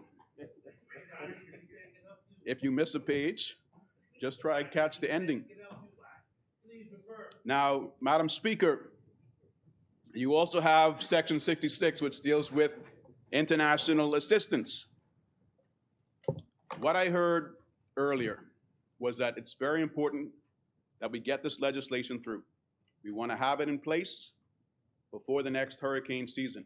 We want to be prepared. We want to be ready. Okay? Now, international assistance. We want to be prepared. We want to be ready. The government may accept assistance from a country or territory outside the Bahamas or an international organization. Listen to this time frame. During a disaster alert, basically, the hurricane is on our doorstep, beating up Anagua, probably tearing up Turks and Caicos. So we can accept assistance from a country or territory outside the Bahamas or an international organization during a disaster alert or after the occurrence of a disaster, and any matter related to such assistance, including the procedure regulating the acceptance and termination of the assistance. Now, my problem with this is, Madam Speaker, we're passing this legislation, but we're not allowing ourselves to receive any international assistance in preparation of what we expect to be a natural disaster from a hurricane that hasn't hit us yet. Why not have resources? Why limit ourselves to only accepting the internet? That's what you guys have here written down, black and white, English, left or right.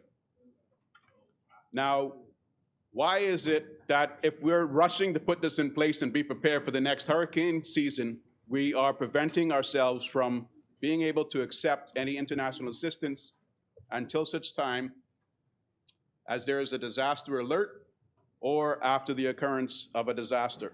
Now, some things may not be what you want to have in stock too far in advance, but there are other things that the international communities may say, you know, we have this amount in stock. This is what it's used for. Is your country interested in receiving it? If not, we'll find somebody else. By this, if it doesn't, it's not here. By this, if it's not during a disaster alert or after the occurrence of the disaster, we can't accept it.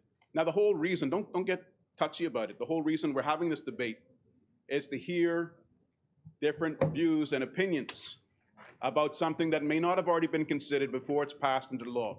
We can go into committee. The good member from Freetown has already indicated that we will go into committee and discuss an amendment. This could be a potential other one. I don't see why anybody would object. The chair recognizes the honorable member for Freetown. Just back up and read section 61. His concern may be answered.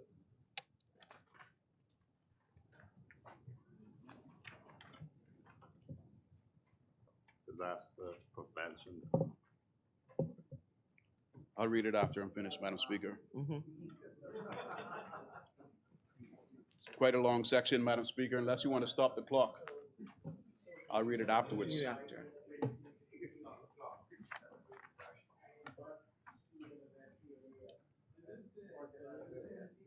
Now, Madam Speaker, before I come back to touch on the Disaster Emergency Fund and Disaster Prevention Fund, I want to go back to Section 23D. That's a section that the good member from Freetown had raised earlier. And I'm glad he noticed it. I don't know if during the lunch break, with all the king's councils and all the king's men, they were able to come up with amendment to this, but I would propose, Madam Speaker, that section 23D be amended to simply read, designate disaster zones based on the assessment conducted by the authority. That, as far as I can tell, would clear up the confusion of the language that's presently there, and that would read, functions of the committee, 23, the committee shall, D, designate disaster zones based on the assessment conducted by the authority. That sounds pretty straightforward to me, Madam Speaker. And I'm not even a King's Counsel. Madam Speaker, I'd like now to look at Section 60 and Section 61. These are the two funds that are going to be set up. Now, if you could believe it, Madam Speaker, there's going to be a disaster emergency fund.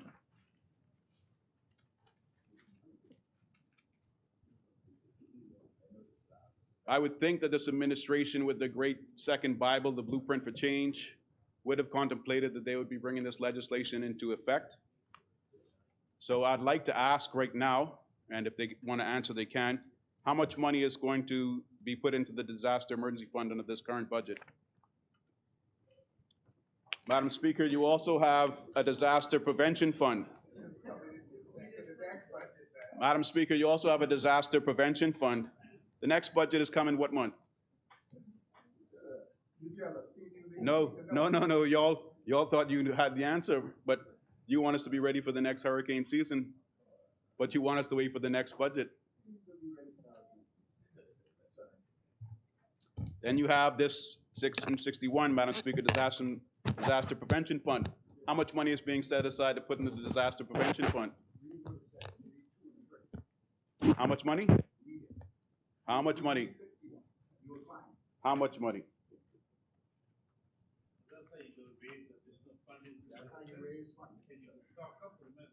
Madam Speaker, there's no figure. There's no figure in Section 61.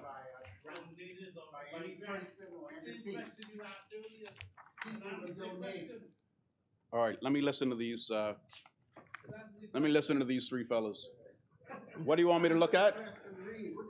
What section do you want me to read? 61. No, that's got 7 sections. You can read those when you're done. Bottom line is, Madam Speaker, when I asked how much money was going to be put in, no one said the amount of money that was going to be put in. They want to be prepared, and they don't have any money set aside. How much do you think we should put there? Madam Speaker, again, this isn't a tutorial. This isn't one-on-one time with Adrian White. You all lost that chance when I got married in 2005.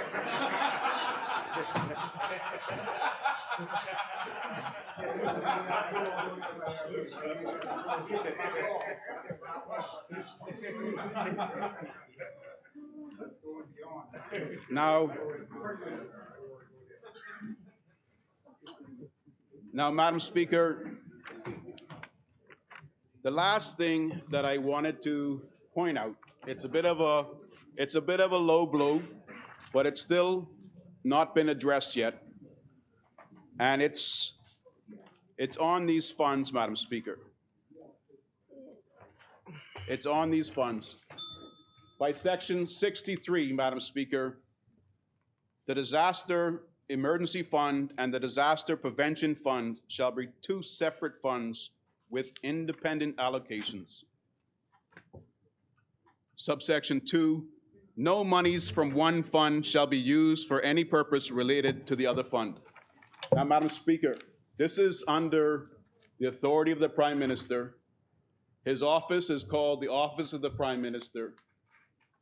There was a payment to the Office of the Prime Minister for a trip to Bermuda, a reimbursement of the people's money for the advancement of a political party. Yet they want us to believe, because they put it down in writing here, despite not following the Procurement Act, this will be a law that they will follow, Madam Speaker. This bill, Madam Speaker, this government, Madam Speaker, is a disaster. Madam Speaker, I'm using my last 30 seconds, if you don't mind. We can't think about the disasters that are coming in the future. We have to pay attention to the potholes. St. Anne's Eastern Road is littered with potholes. Madam Speaker, you guys brought up potholes earlier. There was an accident on December 1st. The moped rider appeared to have a fractured skull. Many persons saw it. They're extremely concerned, appeared to be a tourist. They want to know if the person is still alive, Madam Speaker. It's believed that they've died.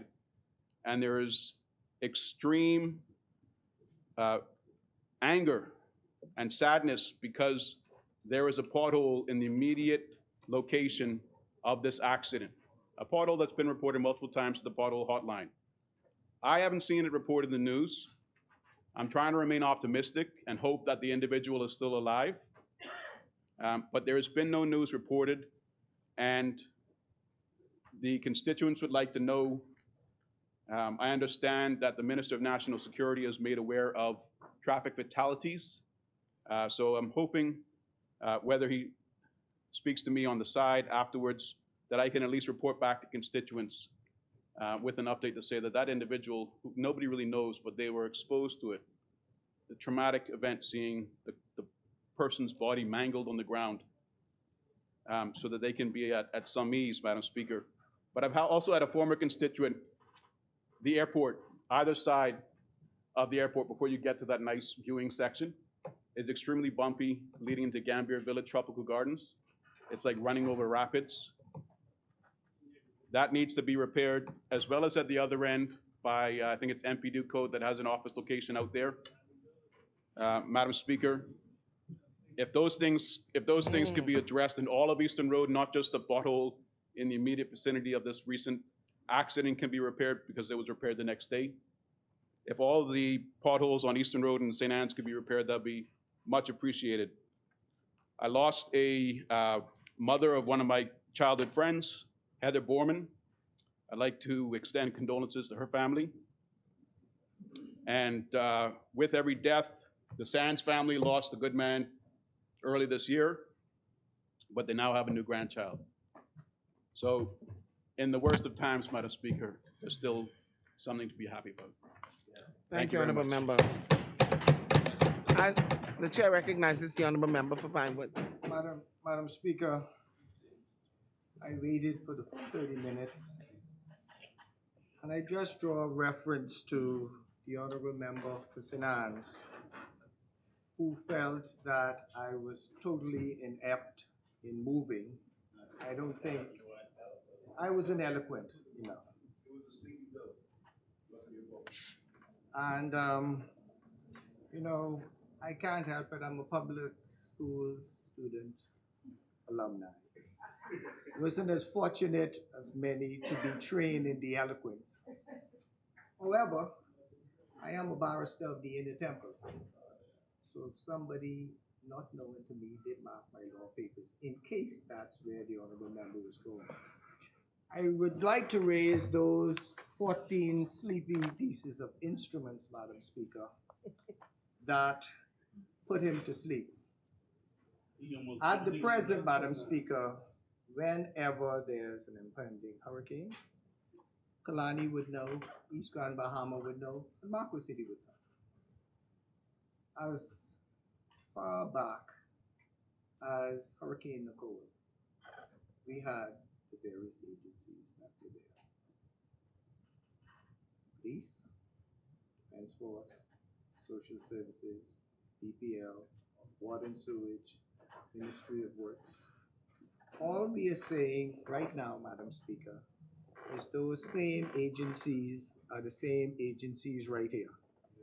If you look at something as simple as number 7, the EOC, it's just the Emergency Operating Center, which was housed at NEMA's headquarters down the road. Early warning systems is no different than we get on ZNS, and we bring the Met Office to advise Bahamians as to what is going on. And so if I would have offended the member in not being eloquent enough, All these instruments are instruments that we have here right now that provide these various services. They're all into one body, providing the same things rather than just bringing 14 individuals in 6 months when there's an impending storm. We have these bodies that will be representing, doing the same thing. I hope that clarifies the matter, Madam Speaker. And next time I'll try my hardest to approve of the member of St. Anne's in my eloquence. Thank you, Honorable Member. As many, the chair recognizes the Honorable Member for Fort Charlotte. Thank you so much, Madam Speaker. Madam Speaker, I stand with gratitude for the people and to the people of Fort Charlotte for affording me the privilege of representing them in this honorable house. I want to, before I speak to the sadness, just say that in this season, we will come together as a community on the 16th of this month at C.I. Gibson Park for a children's party and movie to just affirm that we are a community. And on the 17th, we will be again a children's party and a movie and a cultural show in Rock Crusher, so that the people of Rock Crusher who have undergone some dramatic experiences recently can also affirm our togetherness as a community.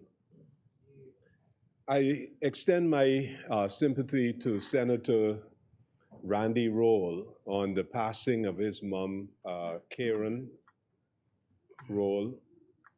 I am the godfather of her oldest son, Kevin, and I know this is a challenging time for Randy, and I want to extend condolences to him, Kevin, and the entire family. Karen was an extraordinarily gifted person. Also in Fort Charlotte, Madam Speaker, the Knowles family lost a member, Eric Winston Knowles, known as Guff, a fixture in Eden Street. And Guff was someone who had challenges, but had a foundation by Nora and Willis Knowles, his parents, that provided all landmarks that he was able to come back to. And he became a big brother to young people in the community of Farrington Road, and especially young men. And he shared his gift as a repair person for fans and small motors generously with the community without charge. I also want to extend sympathy to the Smith family, and I saw they lost a sister, Mispa, and I saw Mispa's brother, Permanent Secretary Carl Smith, his sister, and I want to say to the family, a foundation family in Fort Charlotte, and also Quarry Mission with Bain and Grantstown. We share the people in this community because they were previously Fort Charlotte. And Mispa was one of the early Black Bahamians to work in the bank and become a manager in one of the foreign banks here in Nassau, and a solid member of the Fort Charlotte community. The community of Rock Crusher, there was an incident about 4 weeks ago, and Lakeitra Stubbs was killed, and I want to just tell her mother, Angela Stubbs Colley, and her siblings that we stand in solidarity with them at this time. And also another person who was killed in that incident, Andrew, known as Mice Burrows. I want to say to his mother, Katrina Burrows, that we stand with her, and to the two survivors in the hospital, Cara Colley and Johnny Sever. We wish them a very speedy recovery. Madam Speaker, Fort Charlotte also lost a very distinguished resident, Canon Warren Roll. Not only was he a priest, an Anglican priest, but he was a scholar. At 16 in Arthurstown, Cat Island, he was appointed an assistant teacher and taught also at Highbury High, and then met a beautiful young woman, Thelma Bolag, and they got married, and he went to Codrington College and went on to Louvain University in Belgium, to the University of London, a stellar academic career, and came back as an assistant to Father William Thompson at St. Agnes, had a powerful ministry with the young people in St. Agnes, and from 1986, Father Warren Roll, Canon Roll, was a professor at the University of the Bahamas, the College of the Bahamas, University of Bahamas, and he taught even as an adjunct after retiring until his death. What an extraordinary life. Also, Ian Lightbourne, another extraordinary builder, contractor, sports person, right, sunburner.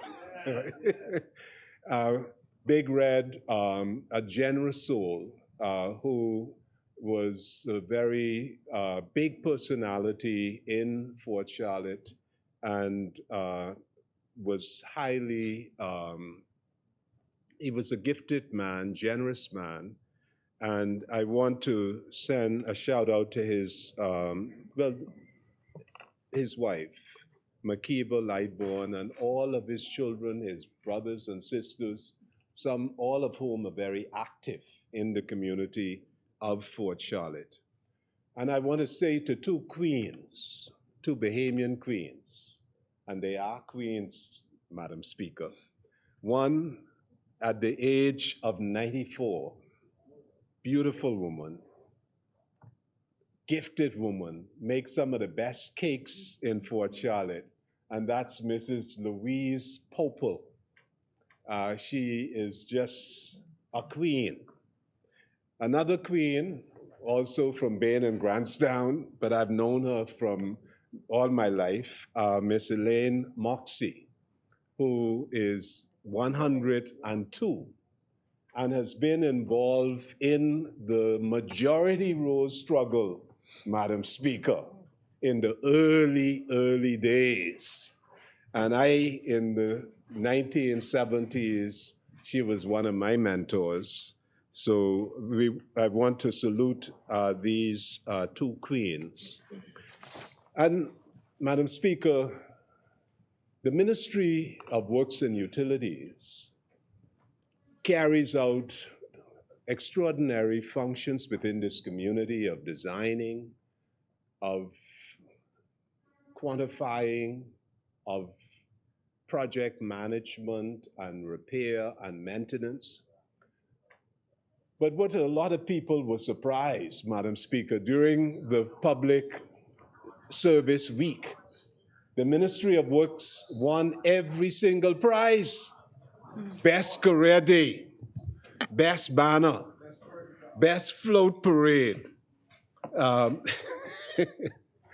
Madam Speaker, what an extraordinary community of skilled artisans, professionals who really made the public service proud.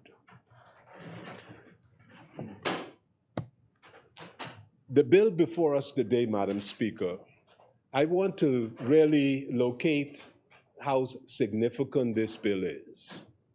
In 3 days, September 1st, 2nd, and 3rd, in 2019, Madam Speaker, we experienced wind speed of up to almost 200 miles an hour.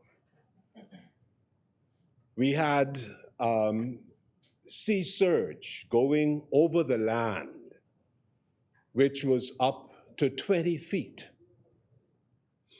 And after those 3 days through Abaco and Grand Bahama, in particular East Grand Bahama, Madam Speaker, we lost an undetermined number of compatriots and residents of our country.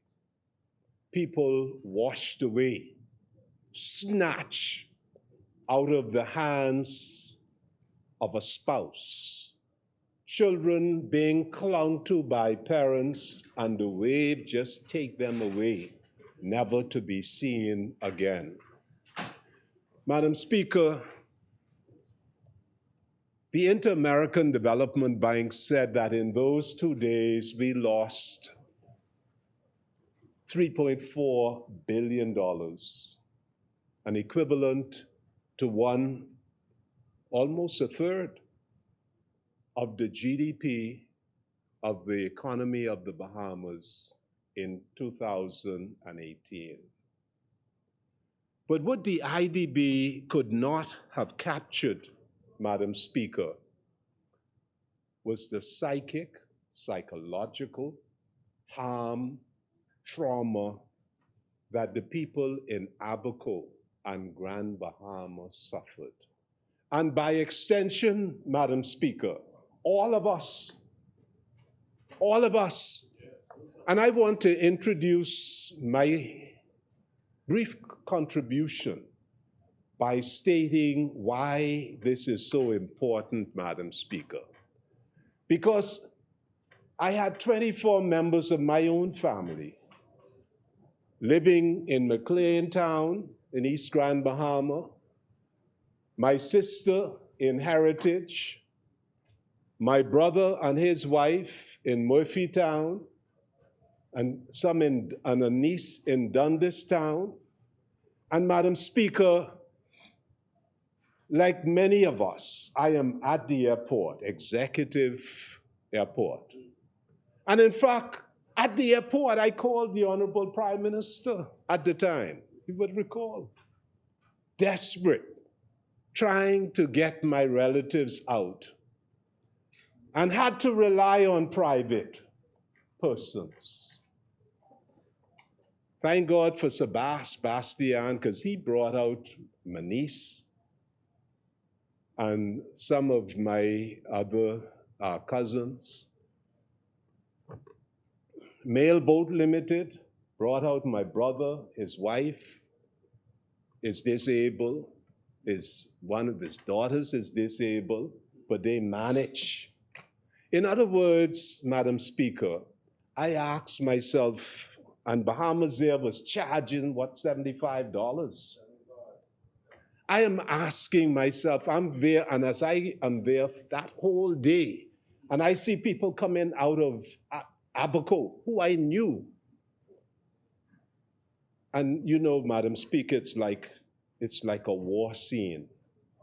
People you knew who were so joyful and full of life, coming out shell-shocked, only with the clothes on their back. And I had to ask myself, what does it mean to be a citizen of this Commonwealth of the Bahamas? I had to struggle finding accommodation at Town Hotel and other places. And I'm not blaming anyone. I'm just stating what my experience was And I'm sure that all of us had to deal with climate refugees who had to find cover somewhere, refuge somewhere, Madam Speaker, evacuation out of the aftermath of the hurricane. The chair recognizes the honorable member for Kalani. A clarification. The member is quite right. He had spoken to me and whatever else. It is true that Bahamas Air was initially charging $75, but when we discovered that, we stopped it immediately, and there was no charge for individuals being transported from the various destinations here to New Providence. Thank you, honorable member. The honorable member of Kalani is correct. You had the first, second, and third, and that was a Sunday, Monday, and Tuesday. Wednesday, people were still on the ground. And to get out, they were being charged. And by late Thursday, the fee was waived so that people can get out. But the point I'm making is that in this bill, one of the first things this bill does is that it makes it very clear that it is the responsibility of the government of the Commonwealth of the Bahamas to rescue, to manage and fund the evacuation of persons who find, and it could be any of us, because all of us living in this zone, it could be any of us, and the state in this bill assumes the responsibility. And therefore, Madam Speaker, this is a watershed moment for us because we are using the lessons of a disaster, and all of these disparate organizations which currently exist are being brought together in one logical, cohesive structure. And it says, as was pointed out in section 6, drawing on the experience, the bill is designed to develop, promote, and implement a holistic, comprehensive, integrated, and proactive approach to disaster risk management in order to reduce the loss of life, health, physical integrity, economic disruption, and damage to the environment and to property. Now, Madam Speaker, with respect, the honorable member for Pinewood and the honorable member for Freetown did such a magnificent and clinical treatment and presentation of the bill. I will focus on those aspects which relate to the Ministry of Works. And I first focus, Madam Speaker, on section 30, subsection C, D, I, and P. The functions of the authority relates and provides the inclusion for the establishment of a national comprehensive flood plan management program, which is indeed very much needed to determine a roadmap on how we move forward with resilient construction throughout the Commonwealth of the Bahamas in the wake of climate change and more powerful hurricanes. So what this section is intended to do, Madam Speaker, is that we as the Parliament, we are mandating that there be floodplain maps that would guide all of us when we acquire property or when we build upon the property that we have. What kind of structure and what kind of drainage and what kind of infrastructure would be needed to ensure that we survive in this period where we are faced with this existential threat. We have a very low carbon footprint, Madam Speaker, but we are the most vulnerable. I mean, it's the most extraordinary thing. It's the region that was already exploited by slavery. And that slavery built the Industrial Revolution, as Eric Williams showed, that in this region, having been exploited without compensation and reparation, that today, with our low carbon footprint, we are the most vulnerable. We are paying we are paying another price for the Industrial Revolution of the United States and of Europe. And therefore, Madam Speaker, that is why the Prime Minister must advocate, as he has done at COP26 and COP27, and also the Honorable Member for South Eleuthera in Egypt was advocating for there to be reparations, thank you, for there to be reparations, so that those of us who the United Nations call the most vulnerable would have the ability to adapt so that we can deal with this new normal. So the bill mandates that we establish flood plains and plans and maps. The development of national flood hazard maps will provide immeasurable assistance in establishing and determining the design and the construction of buildings and structures in flood-prone zones and coastal zones, in particular, the design and building to resist the effects of flood hazards and flood loads. The bill also aims, Madam Speaker, to align with the ministry's building control divisions.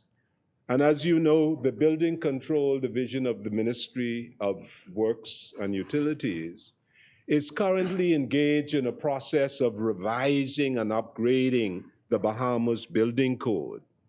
The intention is to revise the building code to include coastal infrastructure design guidelines for administering building permits and inspections for construction taking place in areas of risk for flood hazard, which is currently absent in the current Bahamas Building Code. It is also intended, Madam Speaker, that one of the key attributes of this section of the revised building code is to make reference to the proposed establishment of a floodplain administrator, which is contained in the bill. The floodplain administrator, under the authority, should be responsible for developing guidelines, standards, establish, review, and update periodically benchmarks of acceptable risks for natural hazards in relation to buildings and construction. Given the acute vulnerability to flooding throughout the Bahamas, a flood administrator post is critical to the infrastructure and the regime being established by this bill. The other component of the bill, Madam Speaker, deals with storm water runoff. And here, the revised building code will also consider changing the minimum road elevation to 7 feet rather than the current 5 feet in the Ministry of Works subdivision guidelines. Additionally, the minimum lowest finished floor elevation to 3 feet above the crown of the road for non-flood-prone areas and areas where flood maps are not yet available. Therefore, Madam Speaker, it is expected that the Disaster Management Authority will generate flood hazard maps for all of the major inhabited islands and adapt it to define flood-prone areas. Madam Speaker, also Section 57, subsection 8, dealing with coordinating entities. There is a recognition that where the authority calls upon the Minister of Works, officers to conduct damage assessments in the Family Islands after a disaster, the appropriate funding for travel and lodging will be rapidly available for the ministry's officers to be dispatched to execute their responsibilities in an expeditious and effective manner. Clearly also, these officers will be given a level of autonomy to travel independently without having to rely on official delegations, which may in the process impede the execution of their duties. Now, Madam Speaker, it is incumbent upon me at this stage, the issue of water.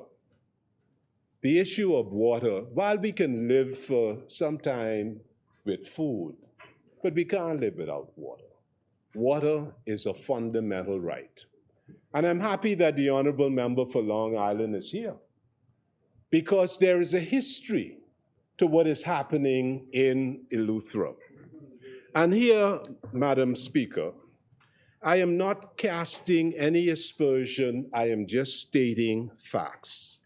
Because I have no doubt that the Honorable Member for Long Island, as the chairman of the Water and Sewerage Corporation, had the best of intention, because he's a nationalist and wanted to have the kind of control and ensure that the supply was constant. But what happened, Madam Speaker, and in 2019, the Water and Sewerage Corporation refused to amend the contract, which at that time, what was in the contract and what was consumed, there was a difference. Negotiations ensued, and there was an issue of an arrears of approximately $4 million. You had the company, Aqua Design, on the one hand, asking for the payment of the arrears, and you have the corporation really focus on ensuring the reliability of the supply. In 2020, you had the reduction of the volume of water being produced by Aqua Design. This results in disruption to certain parts of Eleuthera. And of course, you had, as a result of that, an attempt by the Water and Sewerage Corporation to expropriate Aqua Design's plant.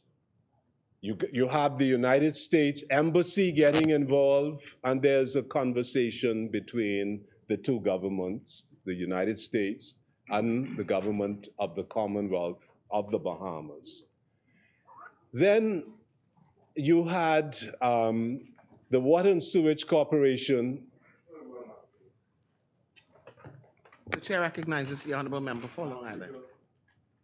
I think the member for Port Charlotte knows I have a great respect for him. However, the term expropriate. Okay. I would not. I would ask that the member withdraw that. Okay. And also, Madam Speaker, this entity, Aqua Design, had been blackmailing the entity, the corporation, the Water Source Corporation. This was a long-standing I understand the members Blackmailing? experiencing blackmailing. You want to use that word? I do. Threatening, intimidating, etc. When the Water and Sewage Corporation stepped in, because there was a contract and the understanding, we had been advised by council that the understanding was that the plants would revert to the corporation at the end of the contracts. With respect to Saudi Lutra, so what he's speaking of, a plant in Waterford, they actually stopped the production of the water. And we could not stand by and have that happen. And so we stepped in, the corporation stepped in and sent in engineers and technical folks to ensure that the people of Saudi Lutra could get water. And it was then, and I think the corporation's staff, because the police was involved, the military was protecting the site. The corporation staff, I think, ran the plant for about 2 weeks until the issue was resolved. And there was a commitment, because the U.S. Embassy had also been involved, there was a commitment that they would not threaten water going to the people of Saudi Lutra, particularly during a time of COVID-19. But because they had shut the water supply off during the height of the COVID pandemic. But it wasn't an expropriation. Thank you, Madam Honourable Speaker, Member. through you. Yes, through yes, you. sir, you may continue. Yeah, through you, I thank the Honourable Member for Long Island, because what happened was a dispute, and a long, ongoing dispute between the Water Corporation and Aqua Design. They went and got an injunction from the Supreme Court of the Commonwealth of the Bahamas. And, Madam Speaker, the corporation lost the case. And reluctantly, I'm sure, but amicably, the contract was extended to Aqua Design. But the point I make... The chair recognizes the Honourable Member for Long Island. Madam Speaker, this is a different matter now. Okay. We received a correspondence from Aqua Design outlining a number of areas where they were going to shut the water supply off. Okay? San Salvador, Saudi Lutra, Exuma, Central Lutra, Inagua, Tappan Bay. We, upon them giving us this, or sending this communication to us, and actually moving ahead and cutting off the supply in Central Lutra, this would be at the Naval Base site. The Water and Sewage Corporation then we went to court and got an injunction that prohibited them from yet again cutting the supply to the residents, this time, of Central Lutra, okay? And the member for Fort Charlotte asked why I used the word blackmail. We were told at the time, essentially, either you pay us, these are and this was legacy debt that goes back many years, and the member for Fort Charlotte knows this.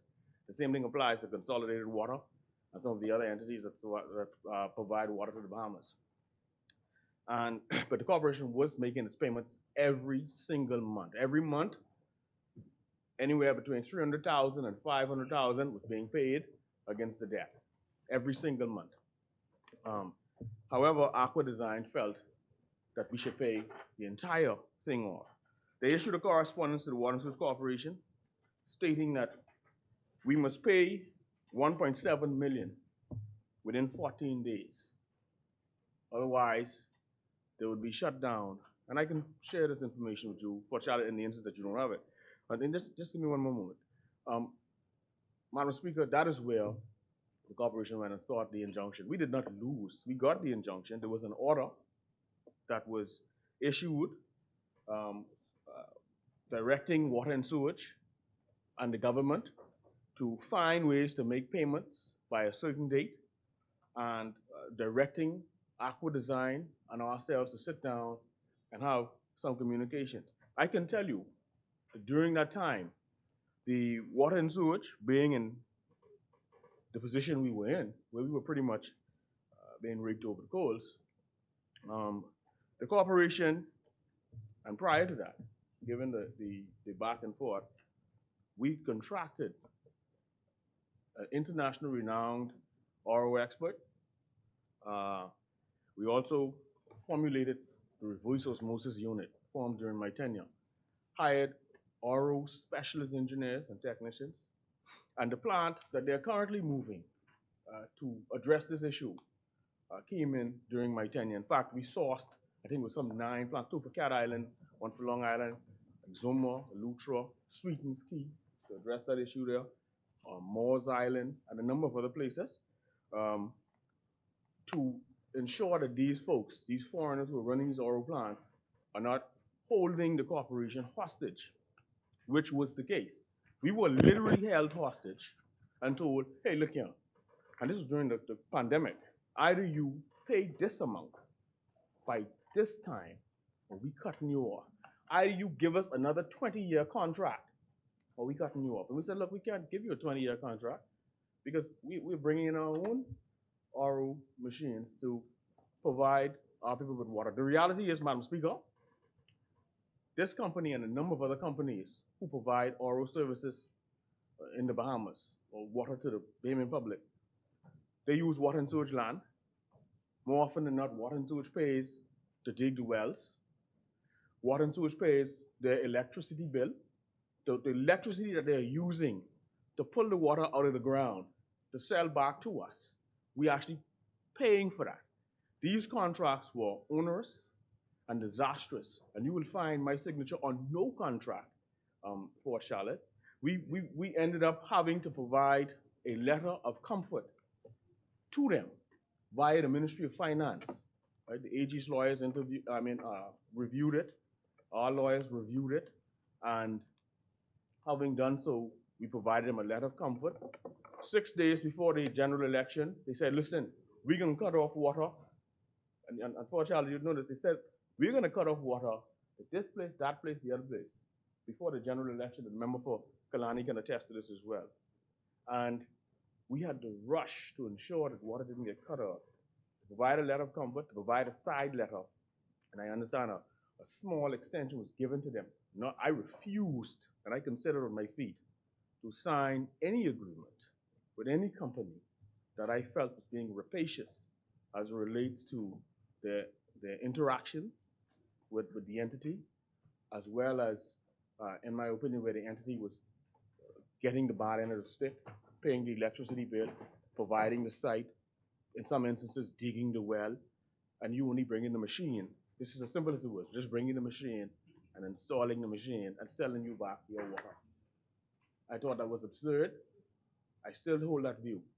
And I would hope that the member for Port Charlotte and the member for North Lutra would continue to ensure that those plants we purchased would be put in place, and now that these contracts are expiring, bring these plants on stream to provide the Bahamian public with water. Madam Speaker, the honorable member for Long Island has made the point. In other words, for almost 4 years, the capital work that was necessary to modernize, improve efficiency in these plans were not done. You had allegations of blackmail, you had court action, but the fact of the matter is that you had this accumulated legacy debt, and due to the intervention of the honorable member for Kalani, at least water started to flow. So what we met, Madam Speaker, was...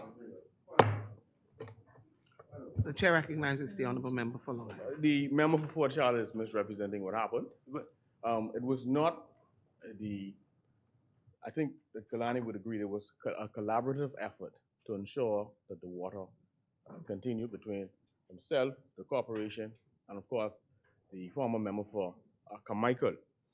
These entities who are responsible, who had the contracts that were previously signed and we inherited, this entity, in this instance, Aqua Design, it is on record where there was refusal to upgrade equipment or bring in new equipment unless or until a 20-year extension or a 10-year extension would have been provided.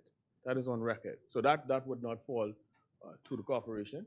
the corporation instead moved ahead to try to, where there were expiring contracts, bring in place plants, tried to have an amenable month-to-month situation where both the corporation and Aqua Design could be pleased. In fact, I remember the corporation seeking to double up on payments because if money was the issue and we didn't pay, we understood that we continued to go to the Ministry of Finance, continue to see what resources we could muster up to pay Aqua Design to kind of keep them happy, to keep the water flowing. Thank you, Honorable Member. You may continue, Child. It's apparent from this exchange that the necessary modernization did not take place, and we found in 2021 September, we found a plant which was hobbling along. And I called a meeting yesterday, and I asked not just Aqua Design, but also their parent company to be at the meeting. And they agreed. They agreed, the Honorable Member for South Eleuthera and for North Eleuthera, the chairman, the Honorable Chairman of the corporation, they agreed that they have failed. We identified the vulnerabilities, issues of cabling, issues of storage, and we address each, and it's good that the president of the union is here. We address these vulnerabilities. Thanks to the chairman of the Water and Sewage Corporation, the containerized plant that the honorable member of Long Island mentioned, the honorable chairman brought that to the south, to the south, so that we can build the capacity. In other words, I want the people of Eleuthera to know that even though we met a hobbled and an entity where capital investment had not been made for 4 years, that notwithstanding that, we are making sure, Madam Speaker, that the people will be provided with water. And if Aqua Design can't do it, somebody else will do it. And that point was made very clear at that meeting, Madam Speaker, that we are committed to providing not only reliable, but also sustainable. We want solar-generated plants in Eleuthera, consistent with the government's policy on renewable energy. Madam Speaker, there's also been a lot of conversation and also justifiable concerns about the road. But I just want to lay out the background. When we came to office, Madam Speaker, what's this, a point of order? I'm not yielding. Is it a point of order? But I don't get time from you, Madam. No, Madam Speaker. Madam Speaker. Please, Madam Speaker. Madam Speaker. Madam Speaker. The professor doesn't have to lecture me about a dissertation. Honorable member. I'm giving latitude to the member because I can tell you, Bambletown was there. I need to hear about the road works. Madam Speaker, I respectfully ask for an extension of 5 minutes. Thank you. Madam Speaker, in September, after the general election, we met an old hot mix plant that was dysfunctional. It was down more times than it was up. We committed with the leadership of Mr. Ryan Ramming that we will build a new, and it was in process, but we ensured that it came to completion. And in September, September this year, we were able to commission a brand new asphalt plant. When the Honorable Prime Minister served as Minister of Works up to 2017, you had within the ministry, you had 3 road crews The ministry had its own internal capacity, did not have to rely exclusively on contractors, could move out and patch road when it was necessary. When I was appointed, Madam Speaker, there was 1/3 of one crew. How was that? Wow. 1/3 of, and a crew normally consisted of 5 to 6 persons. When in 2017, you had 3 crews. When I came, there were 2 persons. Also, you did not have the vehicles for those 2 persons to go out and patch. You had one old truck, and sometimes a second person had to sit on the back with the hot asphalt, which was dangerous. So not only was there a lack of personnel, there was also a lack of equipment. We are the cabinet has made provision to replace those persons who had resigned over the years so that we can get it back up to at least 3 crews within the ministry. We are ordering trucks with what they call it, the double cab, so that the workers going to do the work do not have to sit with the chemicals in the back of the truck, but would be able to sit. We're getting equipment and so on. So what we see, Madam Speaker, and what I met on my paper, Madam Speaker, was a draft cabinet paper, where this was supposed to have been done some time ago, but it hadn't been done. So we are building the capacity. We have built a new asphalt plant, and we are now increased the numbers of private contractors to cover 12 different zones. And Madam Speaker, you will see these persons out into the various parts of New Providence, but also not only in New Providence, Madam Speaker, we are building roads and paving, redeveloping roads in Exuma. We've just completed a major undertaking in Exuma. We are preparing massive road redevelopment in Eleuthera. We have a second contract in Exuma. We have a project in Abaco, Pelican Shores. We have also, Madam Speaker, in addition to completing the Angelfish Creek Bridge, connecting Big Abaco and Little Abaco, we are also Crown Haven, the dock that is so important for Abaco, connecting Abaco with Freeport. We have rebuilt that dock. And when that dock was damaged just a few weeks ago during the system, a few members came up. The great contractor, Stephen Knowles, went back and put the members back on, right? We also have the Southside dock in Murphytown being renovated. We have 3 docks in Moores Island. Remember, these docks were destroyed almost 3 years before we came to office. We have 5 minutes, not up. I'm within my 5 minutes. We have 3 docks. 3 docks. And Madam Speaker, in Grand Bahama, one of the honorable members of this house is from Waterski. Is from Waterski.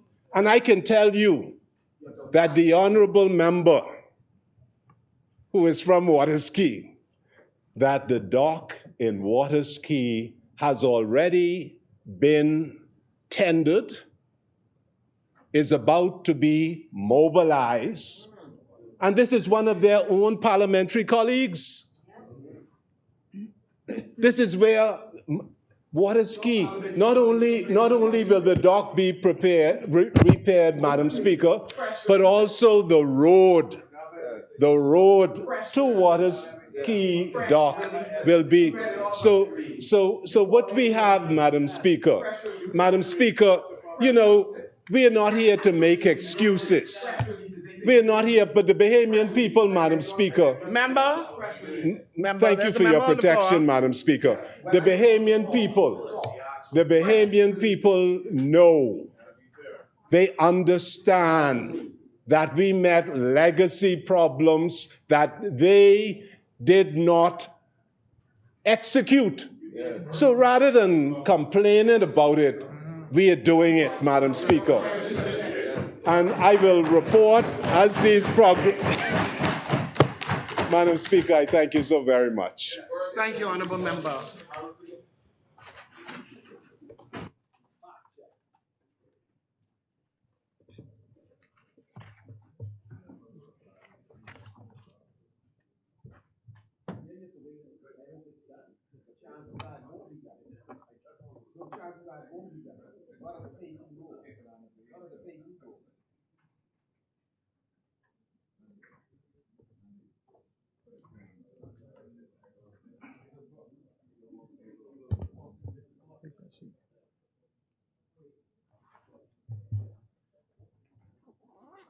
The chair recognizes the honorable member for Long Island. Mr. Deputy, I just want to rise on a point of clarity. And Mr. Deputy, you have the distinction of sitting in two places, in this chair as well as the chair that I formerly sat in. Firstly, Mr. Deputy, as you are aware, or should be aware, there was a short extension given respect to that central Eleuthero plant, not signed by me, but given nonetheless, accompanied by a letter of comfort and a side letter with certain guarantees. So there was no excuse for what we see today in central Eleuthero, where they don't have the water. And there was also 2 huge storage tanks that were repaired and renovated during my tenure. And so I'm quite surprised. I don't know if there's been some overlooking what it was, but I think it's an unfortunate circumstance. I also want to note, Mr. Deputy, in the instance that you have not been apprised, there are plants, 2 plants were procured for Cat Island. San Salvador has a brand new plant. I don't know if you guys have taken it on, if the corporation has taken it on stream as yet. A plant for Inagua, a brand new plant for Crooked Island, a plant that was being built for Exuma. Saudi Lutra, I understand that the plant that is currently being moved to, or that was moved up north and now being moved to central, was the plant in south that we had sent there. There was a new plant for Ragged Island, which we installed and tripled the capacity when I was there. We expanded the Sims Long Island plant, brought in a new plant for McKinsey's Long Island, installed a new plant in Moores Island, and installed a new plant in Sweeten Ski, whilst also expanding Black Point. So I just wanted to put those on the record. And you know, I want you to know that if you ever need any assistance, just call. And I thank you. As many, the chair recognizes the honorable member for Kalani.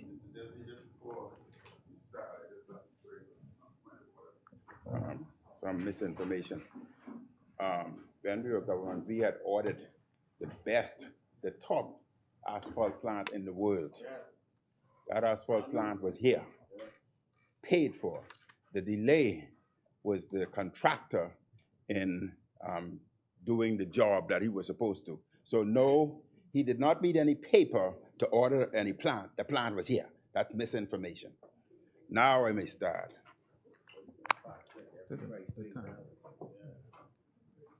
Mr. Deputy,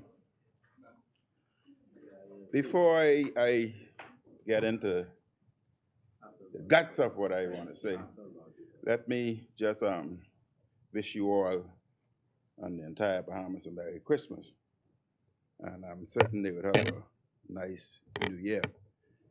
I want to put out a proposal before I commence. This is a beautiful Christmas, and I see people putting up decorations, etc. But the roundabouts, especially in the Kalani constituency, I mean, the design and the decoration are a disgrace, a disgrace. We wanted to institute a policy, but we were stuck with COVID, where the roundabouts would be decorated by the Junkanoo groups. In other words, the group that won in January, the last victory, that group would be assigned at $20,000 for the Maverick of the Rolls Royce of the roundabout, the six-legged roundabout. And each subsequent group, the second would be assigned a group at $15,000, third at $10,000, and others $5,000 goes on. And we would do the same thing, we were doing the same thing for the big groups. So the big groups would have been assigned, this is just for Christmas decoration. The big groups would have been assigned a roundabout at $15,000, whoever was first, $10,000, whoever was second, and the rest sliding scale. But that would have provided beautification of all of our roundabouts and involvement of the Junkanoo groups. And I think that would be nice moving forward. That's what we wanted to do. So, and including the Family Islands. The Family Islands was included. Mr. Deputy, I just want to extend condolence out to Alfonso Boogaloo Elliott's family. Boogaloo was not well for a while, but I can stand here and say that I thought his family, and in particular his wife, had done an excellent job in assisting in Boogaloo's care.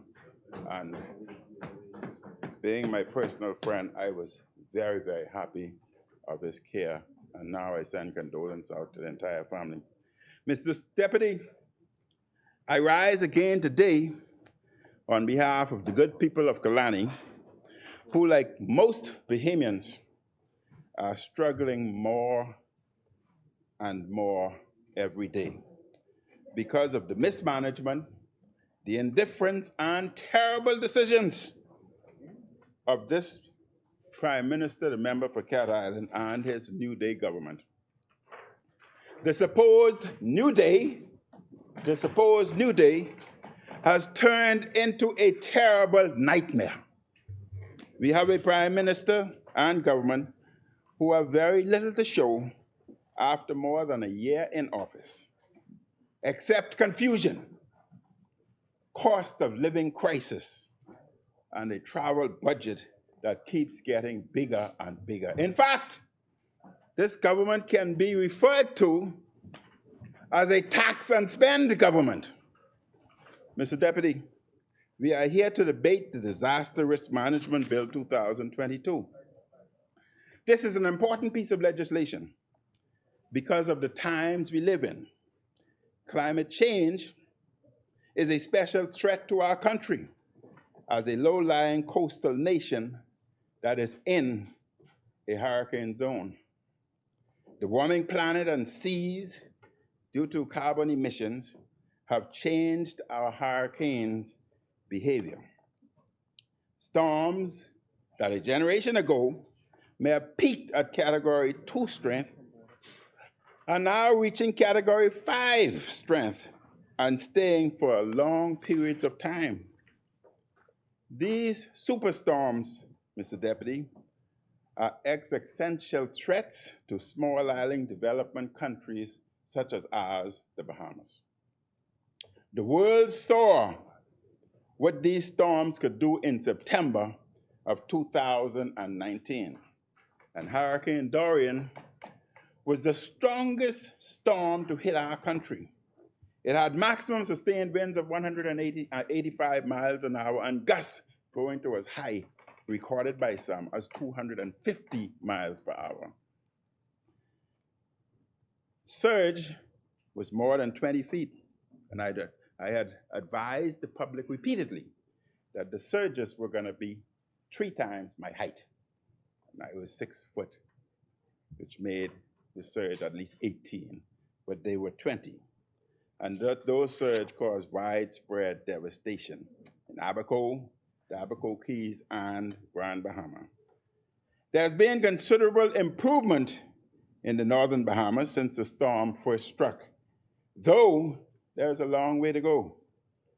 As I've said on numerous occasions when I first visited as Prime Minister in the immediate aftermath of Dorian, it appears as if an atomic bomb had struck Marsh Harbor, Abaco, and parts of Grand Bahama. In response, my administration spent tens of millions of dollars in relief, home assistance, and infrastructure rehabilitation from when the storm hit up to when we left office. Mr. Deputy, it's important for you to understand this. Between 2002 and 2022, we were struck with a total of 14 storms to cost the Bahamas, lost revenue and infrastructure, etc., $6.7 billion. That's 2002 to 2022. Dorian alone cost, and those storms between that time would have been managed by different governments. But Dorian alone cost the Bahamas more than 50% of what the total cost of over the 20-year period. The bill before us is a comprehensive piece of legislation intended to overhaul our disaster management process. And this bill outlines a framework to strengthen and modernize the legal, institutional, and budgetary measures relating to the management of disaster risk. Some of the major parts of the legislation also provide an interministerial committee on disaster risk management,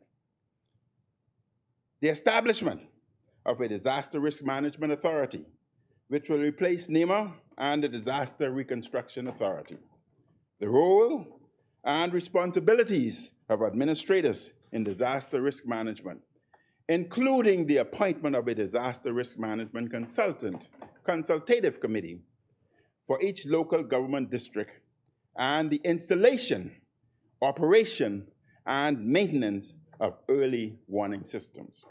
It also includes the role and responsibilities of the Minister of Finance, including being responsible for the financial protection component of the National Disaster Risk Policy and the development of the comprehensive financial strategy for disaster risk management.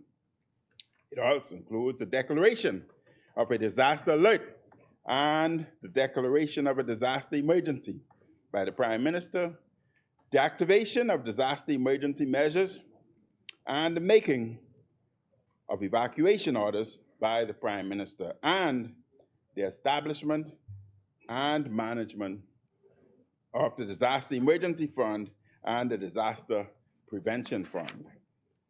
Mr. Deputy, these are just some of the major components of the bill, and I support the legislation. I support this bill. However, due to the significance of the measures of this bill, I advise the administration to ensure the following. The departments, committees, and agencies under this law are properly staffed and funded. That there's widespread coordination within government to ensure each group within the disaster management and coordination mechanism knows their role. Ministers must know their roles, and the public must be educated as to how this new law and framework would work. Mr. Deputy, we must get disaster management and preparation and preparedness right. Our people's lives depend on it. My deep concern, Mr. Deputy, is that given the terrible and abysmal track record of this government so far, that the Davis administration will fail to put in place what is required for this legislation. After all, this is the hopeless government that caused electricity to go up even more because they mismanaged the BPL hedge. This is the hopeless government that couldn't get their story straight on their political luxury trip to Bermuda. And Mr. Deputy, that's my paper. I want the Bahamas to look at this headline. Look at the headline. Prime Minister to grocers, follow the law. Mr. Deputy, this is joking. This has to be a joke. This is the biggest hypocrisy I've ever seen. The Prime Minister and his government don't follow the law. The Procurement Act is a joke. They don't follow it. Then we have the cheerleader, the member for Elizabeth. Well, I retract the cheerleader. The member for Elizabeth, who has increased the taxi plate without following the law and no recourse, still not gazetted. Over 600 additional plates. In addition to that, the member has already issued approval letters for almost 30 taxi plates in Exuma. Still, nobody knows about it. Nobody knows about it. Again, don't follow the law. And you telling people to follow the law? Well, I know we're not going to get a report on what has happened with respect to the alleged assault on the police officer, but the medical records are there. Now, I know from a medical perspective that you just look at the record and see whether they get biofreeze and whatever else, and the facts are there. So I don't know why it's taking so long. This is the government on whose watch the crypto company FTX collapsed. And though the Prime Minister still refuses to answer critical questions about the matter, this story is just at the beginning, with much more to come. This is also the same government who doesn't really have a plan to fix the roads and fill the potholes all over New Providence. Mr. Deputy, I want to say that the Speaker is placed in the same position. As I look all across social media, I see big holes throughout the Speaker's constituency. And I know the hell she's catching. But under the Westminster system, Cabinet and the Prime Minister is responsible for doing things within the Speaker's constituency and to ensure that the Speaker gets things done. Get off your laurels and do the work for the Speaker, because she's catching the hell when you're not doing what you're supposed to do. This is the Prime Minister who prefers to go on foreign trips, to dance and party, while Bahamians are suffering from crime, high food prices, big electricity bill, and more expensive medicine. Now I hear he in Angola. I wonder if that trip may be delayed and he go into FIFA now. We don't have any football team in the FIFA tournament, but I wonder if he go into FIFA. We saw in yesterday's Nassau Guardian how much the price of lettuce has gone up. Mr. Deputy, lettuce is a staple for many Bahamian homes and restaurants, and Bahamians have to pay VAT on this and other staples. Mr. Deputy, after seeing what Hurricane Dorian did to northern Bahamas, I believe we must have a real serious plan for the possibility of a Category 5 storm hitting New Providence. Such a plan must set out how law and order would be maintained. We need to plan out how we would feed, clothe, and provide basic necessities to the many thousands of people who would be affected. We need to plan out which international partners we would reach out to for assistance and what form of assistance would be required. No one wants such a catastrophe to happen. However, it is the responsibility of the leaders of the country to ensure the Bahamas is prepared for the worst case scenario. If the country is not prepared and the worst happens, New Providence, listen carefully, New Providence could descend into violence and anarchy. Moreover, we must prepare for the next pandemic, which some experts believe may come within the lifetime of many of us, and certainly in the lifetime of the younger Bahamians. Mr. Deputy, I was saddened to hear that the New Day administration has yet again gone against the well-being of the Bahamian people. They decided to end the Special Economic Recovery Zone order for the northern Bahamas areas affected by Hurricane Dorian.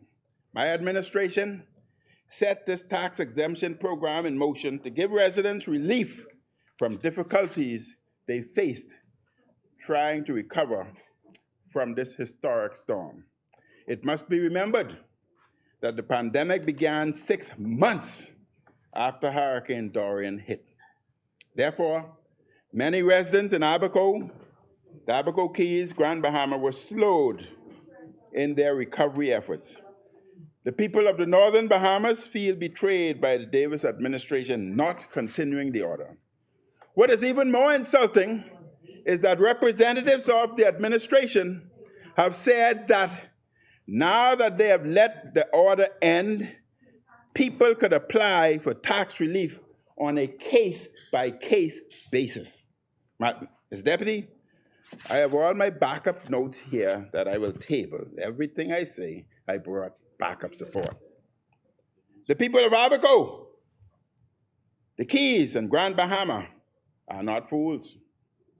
They know what this means. Case by case. Case by case means, Mr. Deputy, in case you don't know, when PLP apply, they may or may not get tax breaks quickly. When non-PLPs apply, this heartless administration may be even slow in responding or turn them down. Mr. Deputy, this Prime Minister has shown yet again that he has no problem imposing hardship on Bahamians. The Prime Minister has heartlessly chosen to increase the price of electricity on Bahamians. The Prime Minister, the member for Cat Island, has chosen to impose the Davis breadbasket tax on foods and medicine that Bahamians rely on. Now the Prime Minister, member for Cat Island, has chosen to not to extend the SIRS order, adding massive new costs to the people of Grand Bahama, the Abaco Keys, and the Abaco, who are trying to rebuild. This is the same Prime Minister who finds the taxpayers' money he needs to go on a trip around the world with massive crew of traveling companions. He's in Angola now. While Bahamians are struggling to make ends meet, while Abaconians and Grand Bahamians struggle to rebuild, the Prime Minister was saying dancing and partying on foreign trips. While Bahamians can't pay their light bills, my light bill moved up from 300 odd, and I saw it the other day, I almost faint, to $2,000. I almost collapsed. I say, what the hell is going on here? That's outstanding. No, not outstanding. I stay current. I still current. Look at it again. While Bahamians can't pay their light bills, the Prime Minister is taking fun pictures in Egypt at the pyramids. The people of Abaco gave the PLP the 2 seats for the island in the last election. Now the heartless New Day administration is betraying Abaco by taking away the tax breaks Abaconians still need to rebuild. Abaconians and Grand Bahama. Mr. Deputy, FEMA has shown that it takes at least 15 years to rebuild.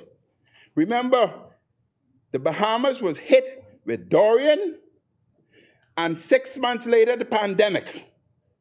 FEMA has shown that in terms of mobilization, it takes at least 6 months before you commence repairing homes.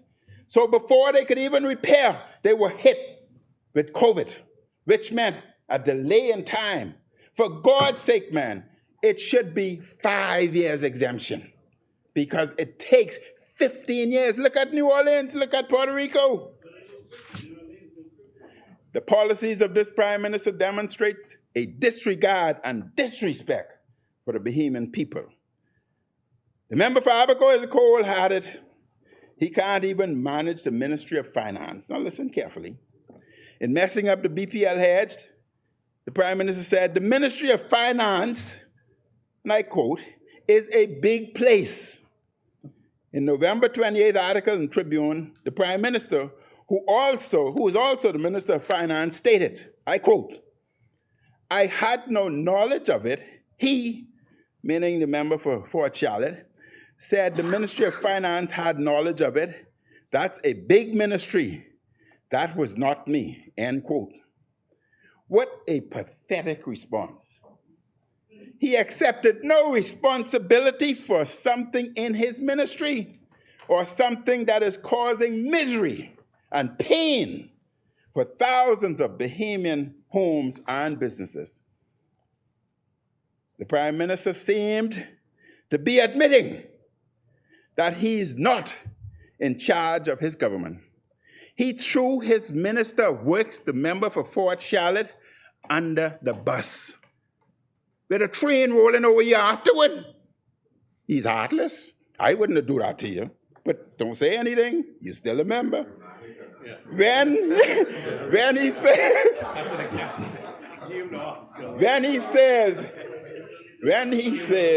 it's a big ministry, what is he really saying? I trying to find out what is he really saying. It's a big ministry. That he's saying that it's too big for him to handle. The other pathetic part is that much of the Ministry of Finance was put into the Ministry of Economic Affairs when he came into office. So it's a smaller Ministry of Finance, but he still won't accept responsibility. Is he blaming his financial secretary? Is the financial secretary really the de facto Minister of Finance? Now, I ain't gonna deal with that today. By statute, the Minister of Finance has certain responsibilities, which the member for Cat Island is running away from. It is, Mr. Deputy, a pathetic performance. Is the Prime Minister simply a rubber stamp? Maybe he's just too busy partying on foreign trips while others are doing whatever they please. Remember his words, Mr. Deputy. Remember his words. That was not me. By the way, we still never got a full answer on who allowed the Christmas carnival in last year. He tried to throw Tall Pines under the bus. But Tall Pines, you got some moves. You skid from under that bus. So much for transparency and accountability. Mr. Deputy, the Prime Minister is hurting the people of the Northern Bahamas recovery by ending the surge order. He's also hurting the Bahamian people because of his absent, indifferent, and miserable governance. The roads in New Providence are in a state of widespread and massive disrepair. There are potholes everywhere. Some of them are so deep, you could lose a tire or destroy your suspension if you drop in them. I would ask the member to kindly look at those roads in South Abaco. They're atrocious because there are no lights. And with the potholes there, a serious fatality can result. It is disgraceful. And I was told that North Abaco is also tearing. It is disgraceful that the Prime Minister, who leads our country, cannot do something as simple as make sure roads are properly maintained. People are complaining on social media. They are complaining in the news media, on talk shows. All the Prime Minister needs to do, Mr. Deputy, is take some of that money that he uses for traveling to repair the roads. Yes, give the people some comfort, as opposed to the comfort being confined to one man. We all want to be comfortable to ride on our streets. He is in Angola riding on the best roads. We hear bump, bump, bump, bump, bump, bump, bump, he falling. After being prompted by a reporter, the Prime Minister says he has a big roadwork project planned for next year. Bahamians won't fall for this trick and his attempt to pander once again. They know that's only talk from the pander-in-chief. The Prime Minister is not likely to even be in the country that much next year, based on how much he and his out-of-control press secretary like to travel. We don't need the Prime Minister's big talk and fantastic promises. We just need him to do his job and get the potholes fixed. He can't even seem to get that right. Much of Eleuthera is suffering from no potable water. Cat Islanders are still waiting for the repairs to their airports. All of this is the height of poor management by a Prime Minister who is emerging as a terrible failure in responding to the basic needs of our people and his own constituents. Mr. Deputy, before I conclude, it is necessary that I follow up on a matter. On October 26th in this place, the Prime Minister pledged to pay for his part of the PLP Bermuda scandal trip. The PLP has paid for a part after being caught abusing taxpayers' funds, but outstanding amounts remain to be paid for by the PLP and the Prime Minister. Taxpayers' money was used to pay for a PLP political trip. Has the Prime Minister paid back the Treasury for his part of this trip? And has he paid back the Treasury for the trip that the Senator had made to Jamaica, which was a political trip again? We await that. And if so, I call on him to table the receipts of that payment in this House so Bahamians could quickly know that he paid back to the people what he owes. We must also be provided with a full accounting to ensure the PLP has paid all it owes. Mr. Deputy, I ask for 3 minutes to complete. Granted. Thank you very much, but I want to hear that from the Deputy. Thank you very much, Mr. Deputy. Mr. Deputy, it doesn't take confidence to get on a plane and fly around the world spending up the Bahamian people money. But it does take confidence and discipline, hard work and compassion to stay at home and to work day and night in the interest of the Bahamian people. The Ministry of Finance is obviously too big a job for the member for Cat Island. And the job of Prime Minister, which is even bigger, is way too big for him, and we are seeing the terrible results of this every day. From his terrible performance on crime, the economy and infrastructure, and the very troubling questions about what he knows about FTX, things are going from bad to much worse for a New Day government that is collapsing. Mr. Deputy, I only want to remind the member for Fort Charlotte, there are quite a number of lights that are off in our constituency, the Westridge area and New Hampshire.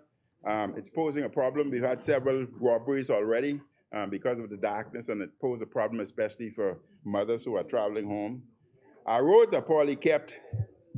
I complained the last time about the road, the voyages, especially between Old Fort Bay going to Lightfoot Key. It's as if the construction workers or whoever use our verge as just the dump. And it is terrible, a disaster. It's amazing that these same workers would drive along Bahama Boulevard and they don't throw out even a peanut. But as soon as they pass Bahama Boulevard, then it's like, it's for all. And Mr. Deputy, I would like the Ministry of Finance to look into what is happening to residents of the Over the Hill community. The tax-free zone is not being honored. They are trying to charge individuals within the tax-free zone for real property tax, business license, etc. That's not right. You don't do that to individuals, poor people whom we've been trying to help. And lastly, I would like to just remind the members for Kalani that on Saturday, the 10th, between 3 and 5, we will have our kiddies party. And I want to remind them that that party will be held at New Providence Community Church, and it will be closed off by none other than members of the great, marvelous, fantastic Saxons superstars. Thank you very much, Mr. Deputy. Thank you, Honorable Member.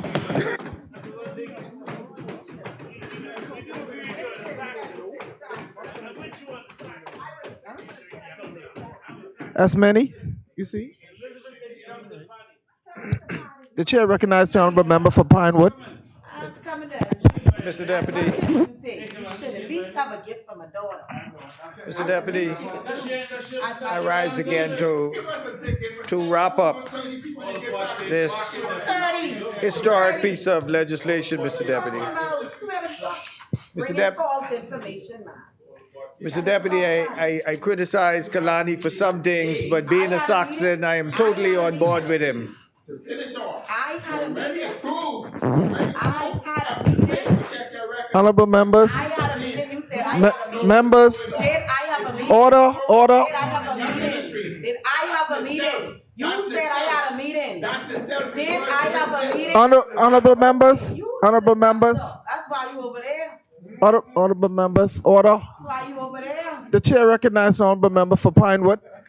Thank you again, Mr. Deputy. Today on your record. As I said earlier, as the mover of this bill, and now the person wrapping up, Mr. Deputy, I would like to commend the government for the decision it's made with regards to putting disaster risk management as at the forefront.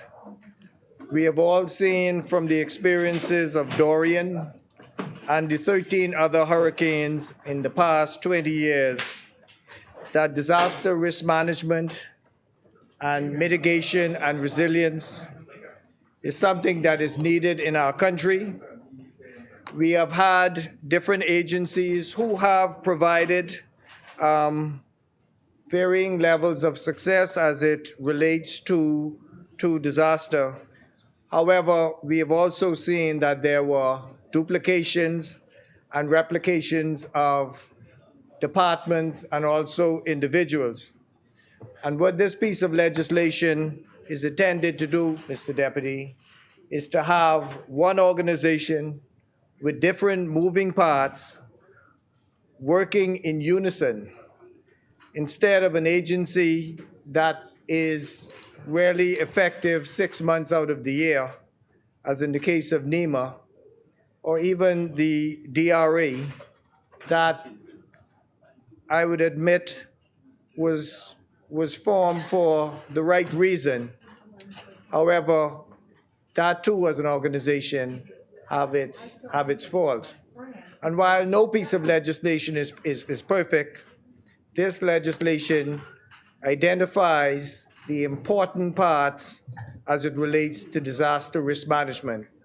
We have to try and identify these risks. We have to try prevent those that we can prevent. We have to try mitigate. We have to try to our best to recover. And what this legislation does, Mr. Deputy, is create a one-stop shop with regards to dealing with disaster risk management. It have elements of both of those acts that I mentioned, including the ability to raise funds. I would have said earlier in this place, Mr. Deputy, part of our reason for signing the Memorandum of Understanding between the University of the Bahamas and the University of Hawaii is that there's hundreds of millions of dollars out there that countries like the Bahamas could benefit from.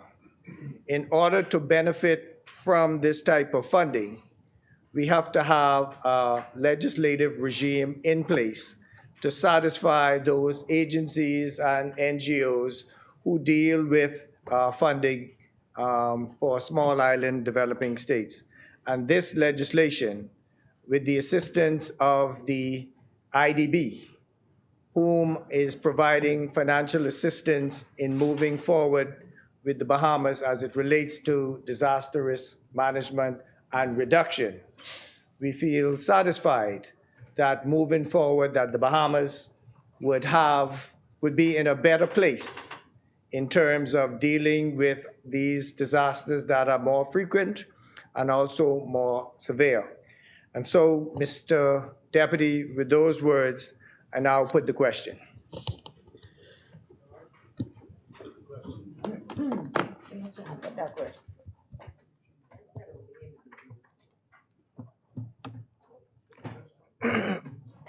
Yeah, she coming now.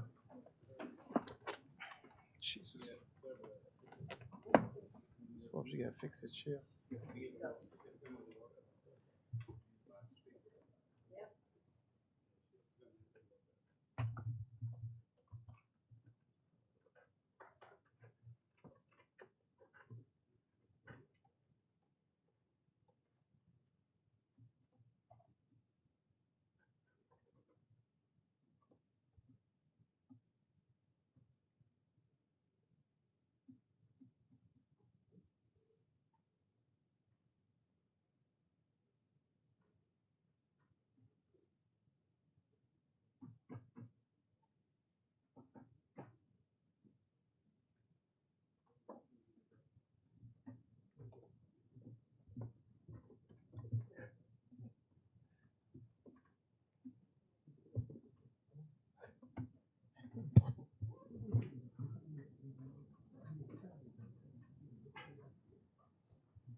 Okay. Oh, and it's on my desk. Damn it. I left the whole thing on the script on my desk.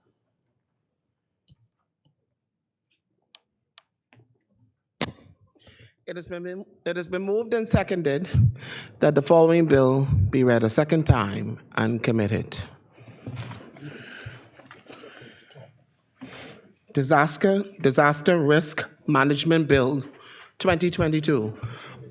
As many are in favor will remain seated. Those opposed will stand. The motion is agreed.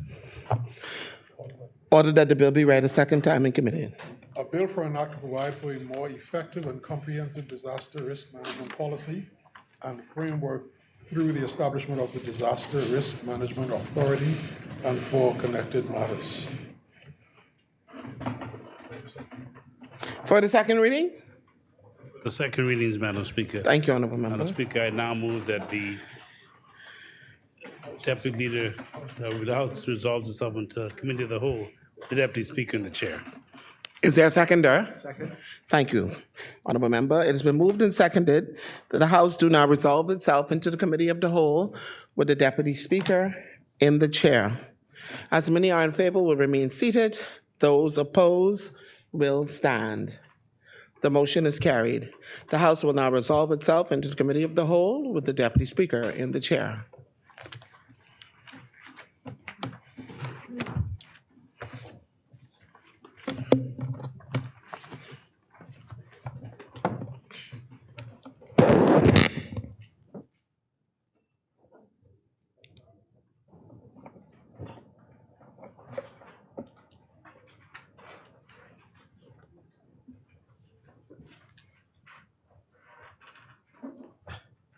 Speaking of my paper. No, I gave him a piece of paper. I was writing on it. No. I have a piece of paper.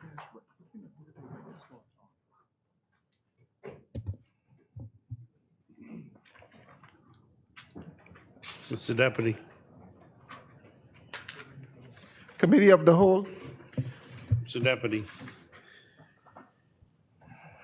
Mr. Deputy, there are two amendments to be made in the bill, and we will, at part number 4, we will be causing for an amendment. Both sides have spoken about it. The member for Freetown and the member for Anstown have both spoken to it. So we will move to that particular position. We will cause for that amendment. And then in the second schedule, there's also an amendment to be made. The member for Freetown does have it, but it's not been printed yet, but he could read it to the members and have it copied for you, if that's okay with you. If I may, it's easy to follow in that there were the same words omitted. In subparagraph C, where it says advise the Prime Minister on the activation, D should read advise the Prime Minister on the designation. So the words advise the Prime Minister on were omitted in the draft bill, and the amendment would be just to add them there. And then the other amendment to the schedule is on page 44, the second schedule, where it says agreement establishing the Caribbean Disaster Emergency Response Agency. It should be Emergency Management Agency instead of Response Agency, SEDEMA. Those are the two. To the member Marco City, it's an appropriate question because it should be written. But what we'll do is we'll ask the clerk to ensure that it is copied to you. Have a copy of it. Mr. Deputy, I now move that the long title of the Disaster Risk Management Bill 2022 be agreed. Is there a seconder? It has been moved and. Yes, sir. It has been moved and seconded that the long title of the bill be agreed. As many as are in favor will remain seated. Those opposed will stand. The bill is agreed. Mr. Deputy, I now move that the short title of the bill be agreed. Second. It has been moved and seconded that the short title of the bill be agreed. As many as are in favor will remain seated. Those opposed will stand. The short title of the bill is agreed. Mr. Deputy, I now move that sections part 2 to 3 be agreed. Second.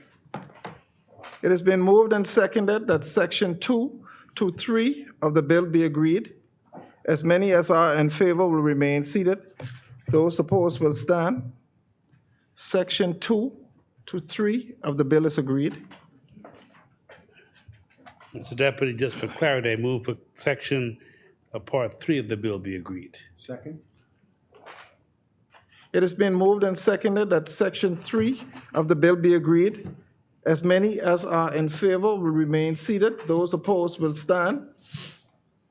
Section 3 of the bill is agreed.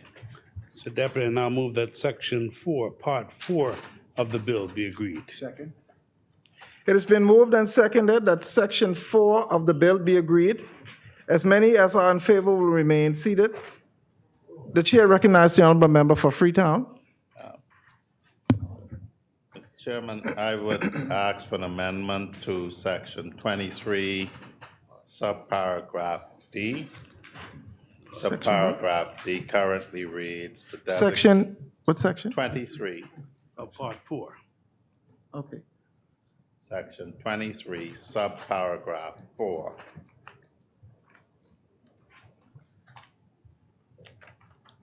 Subparagraph D currently reads the designation of disaster zone based on the assessment conducted by the authority.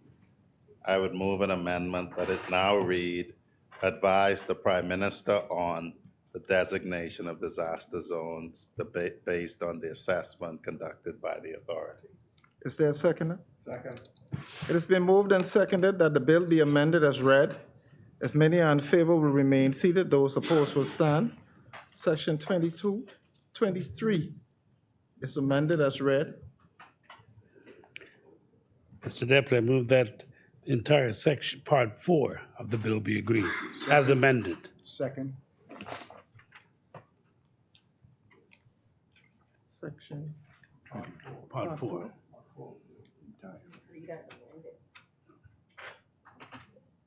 Is there a seconder? Second. It has been moved and seconded that part 4 of the bill be agreed. As many as are in favor will remain seated. Those opposed will stand. Part 4 of the bill is agreed. Mr. Deputy, I now move that part 5 of the bill through to part 14 of the bill be agreed. Second. It has been moved and seconded that part 5 through 14 of the bill be agreed. As many as are in favor will remain seated. Those opposed will stand. Part 5 through 14 of the bill is agreed. Mr. Deputy, I move that the first schedule of the bill be agreed. Second. It has been moved and seconded that the first schedule of the bill be agreed. As many as are in favor will remain seated. Those opposed will stand. The first schedule of the bill is agreed. Mr. Deputy, I move that the second schedule of the bill be agreed. Second. It has been moved and seconded that the second schedule of the bill be agreed. The chair recognizes the honorable member for Freetown. Mr. Chair, I would move an amendment to the title to the second schedule.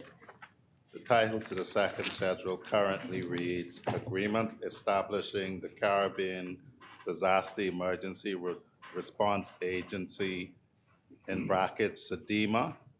I would move that it now reads, Agreement Establishing the Caribbean Disaster Emergency Management Agency.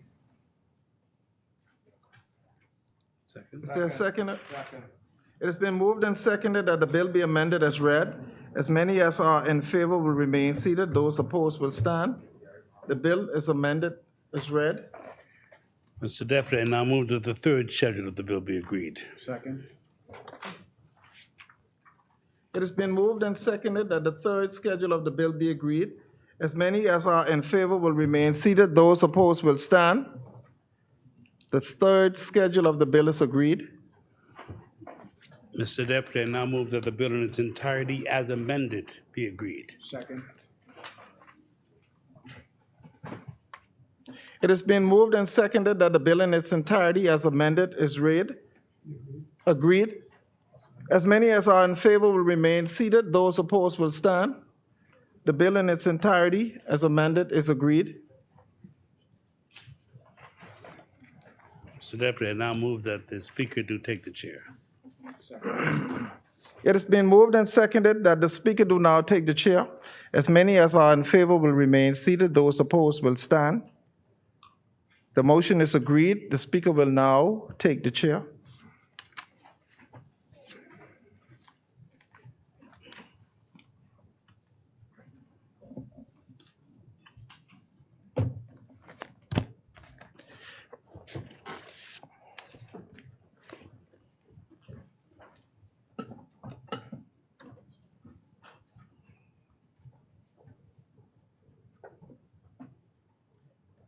Madam Speaker, I beg leave to report that the committee has met and examined several bills, making amendments thereto.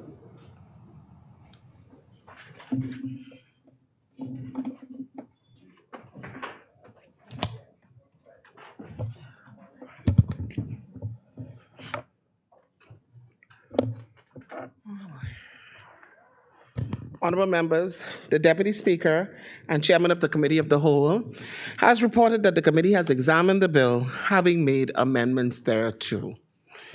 Third reading and passing of bills.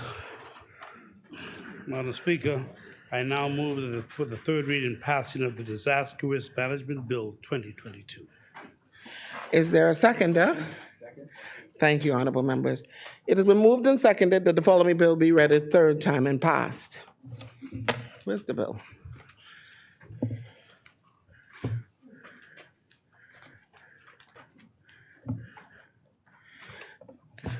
A bill for an act to provide for a more effective and comprehensive disaster risk management policy and framework through the establishment of the Disaster Risk Management Authority and for connected matters. As many are in favor will remain seated. Those opposed will stand. Order the bill be read a third time and passed. A bill for an act to provide for a more effective and comprehensive disaster risk management policy and framework through the establishment of the Disaster Risk Management Authority and for connected matters.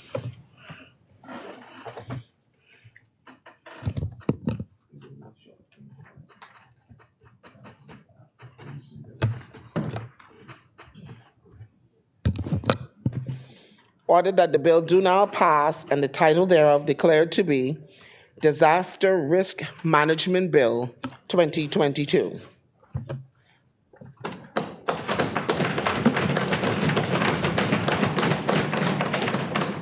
For the third readings? Third readings, Madam Speaker. Order that the clerk do take the bills passed in this honorable House today to the honorable Senate for their concurrence. We will now revert back to the order of business. Consideration of Senate's amendments, resolutions, member statements. The chair recognizes the honorable member for East Grand Bahama. Thank you very much, Madam Speaker. I didn't get to say this during my contribution, but on Saturday, December the 10th, in High Rock, we will be partnering with Dovetail Construction, and we will be having our Christmas party at High Point in High Rock. So we are inviting all of the children in the High Rock area, as well as all of the East settlements from Gold Rock, Freetown, Gambia Point, High Rock, also Rocky Creek, McLeanstown, and Sweetings Key. We're inviting all of them to join us on Saturday at High Point Restaurant.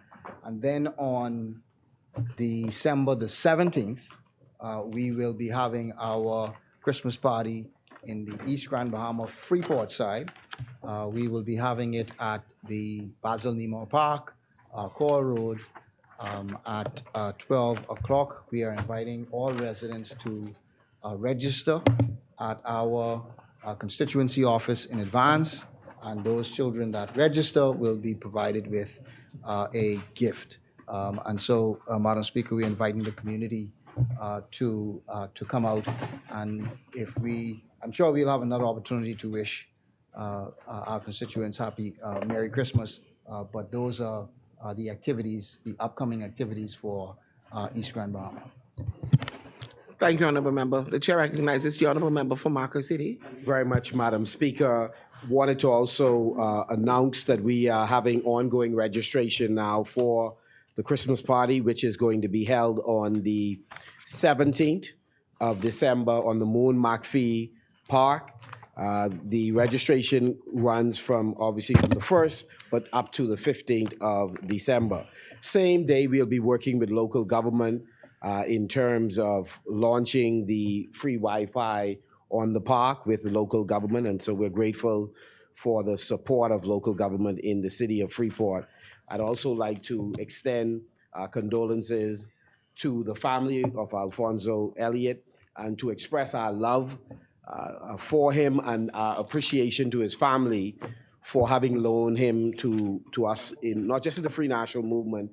He certainly has very deep relationships across the political divide, and so to Lorraine, Rafi, and all of the children, we want to say how much you are in our thoughts and in our prayers.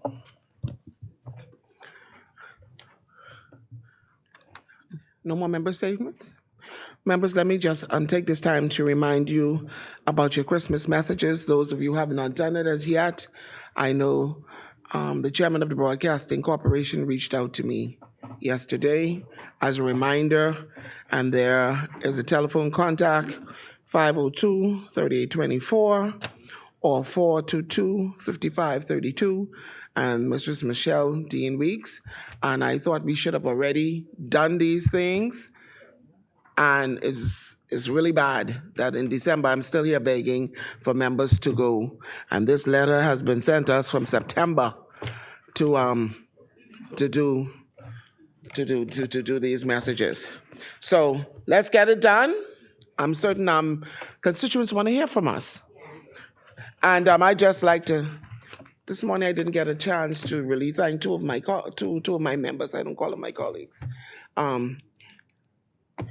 He can farm, he can fish, he can play basketball, and Jesus Christ, he can now sail. What else in the basket for us? Congratulations on having a full week of best of the best, no incidents. I'm extremely proud of you, and you're beginning to scare me because I don't know what else to expect from you. So the honorable member for Central and South Eleuthera, we want to say thank you to you. And I'd also like to recognize the good member for Garden Hills, the Andre Rollins, the opening.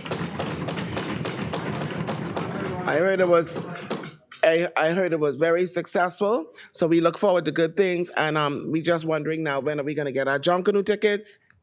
So we can be out to Junkanoo.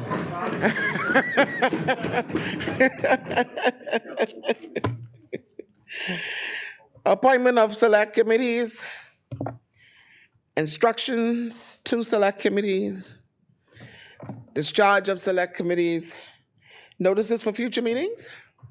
Madam Speaker, I'd like to renew all notices in the name of the government. Thank you, Honorable Member. Renew all notices in the name of the opposition, Madam Speaker. Thank you, Honorable Member. Adjournment. Madam Speaker, I now move that the House adjourns to Monday, December 12th, 2022 at 10 a.m. Thank you, Honorable Member. Is there a seconder? Second. Thank you, Honorable Members. It has been moved and seconded that the House at its rising do adjourn to Monday, 12th of December, 2022 at 10 a.m. As many are in favor will remain seated. Those opposed will stand. The motion is carried. Final adjournment? Madam Speaker, I now move that the House stands adjourned to Monday, December 12th, 2022 at 10 a.m. Thank you, Honorable Member. Is there a seconder? Second. Thank you, Honorable Member. It has been moved and seconded that the House do now adjourn at its rising on Monday, 12th of December, 2022 at 10 a.m. All right. The motion is agreed. The House stands adjourned.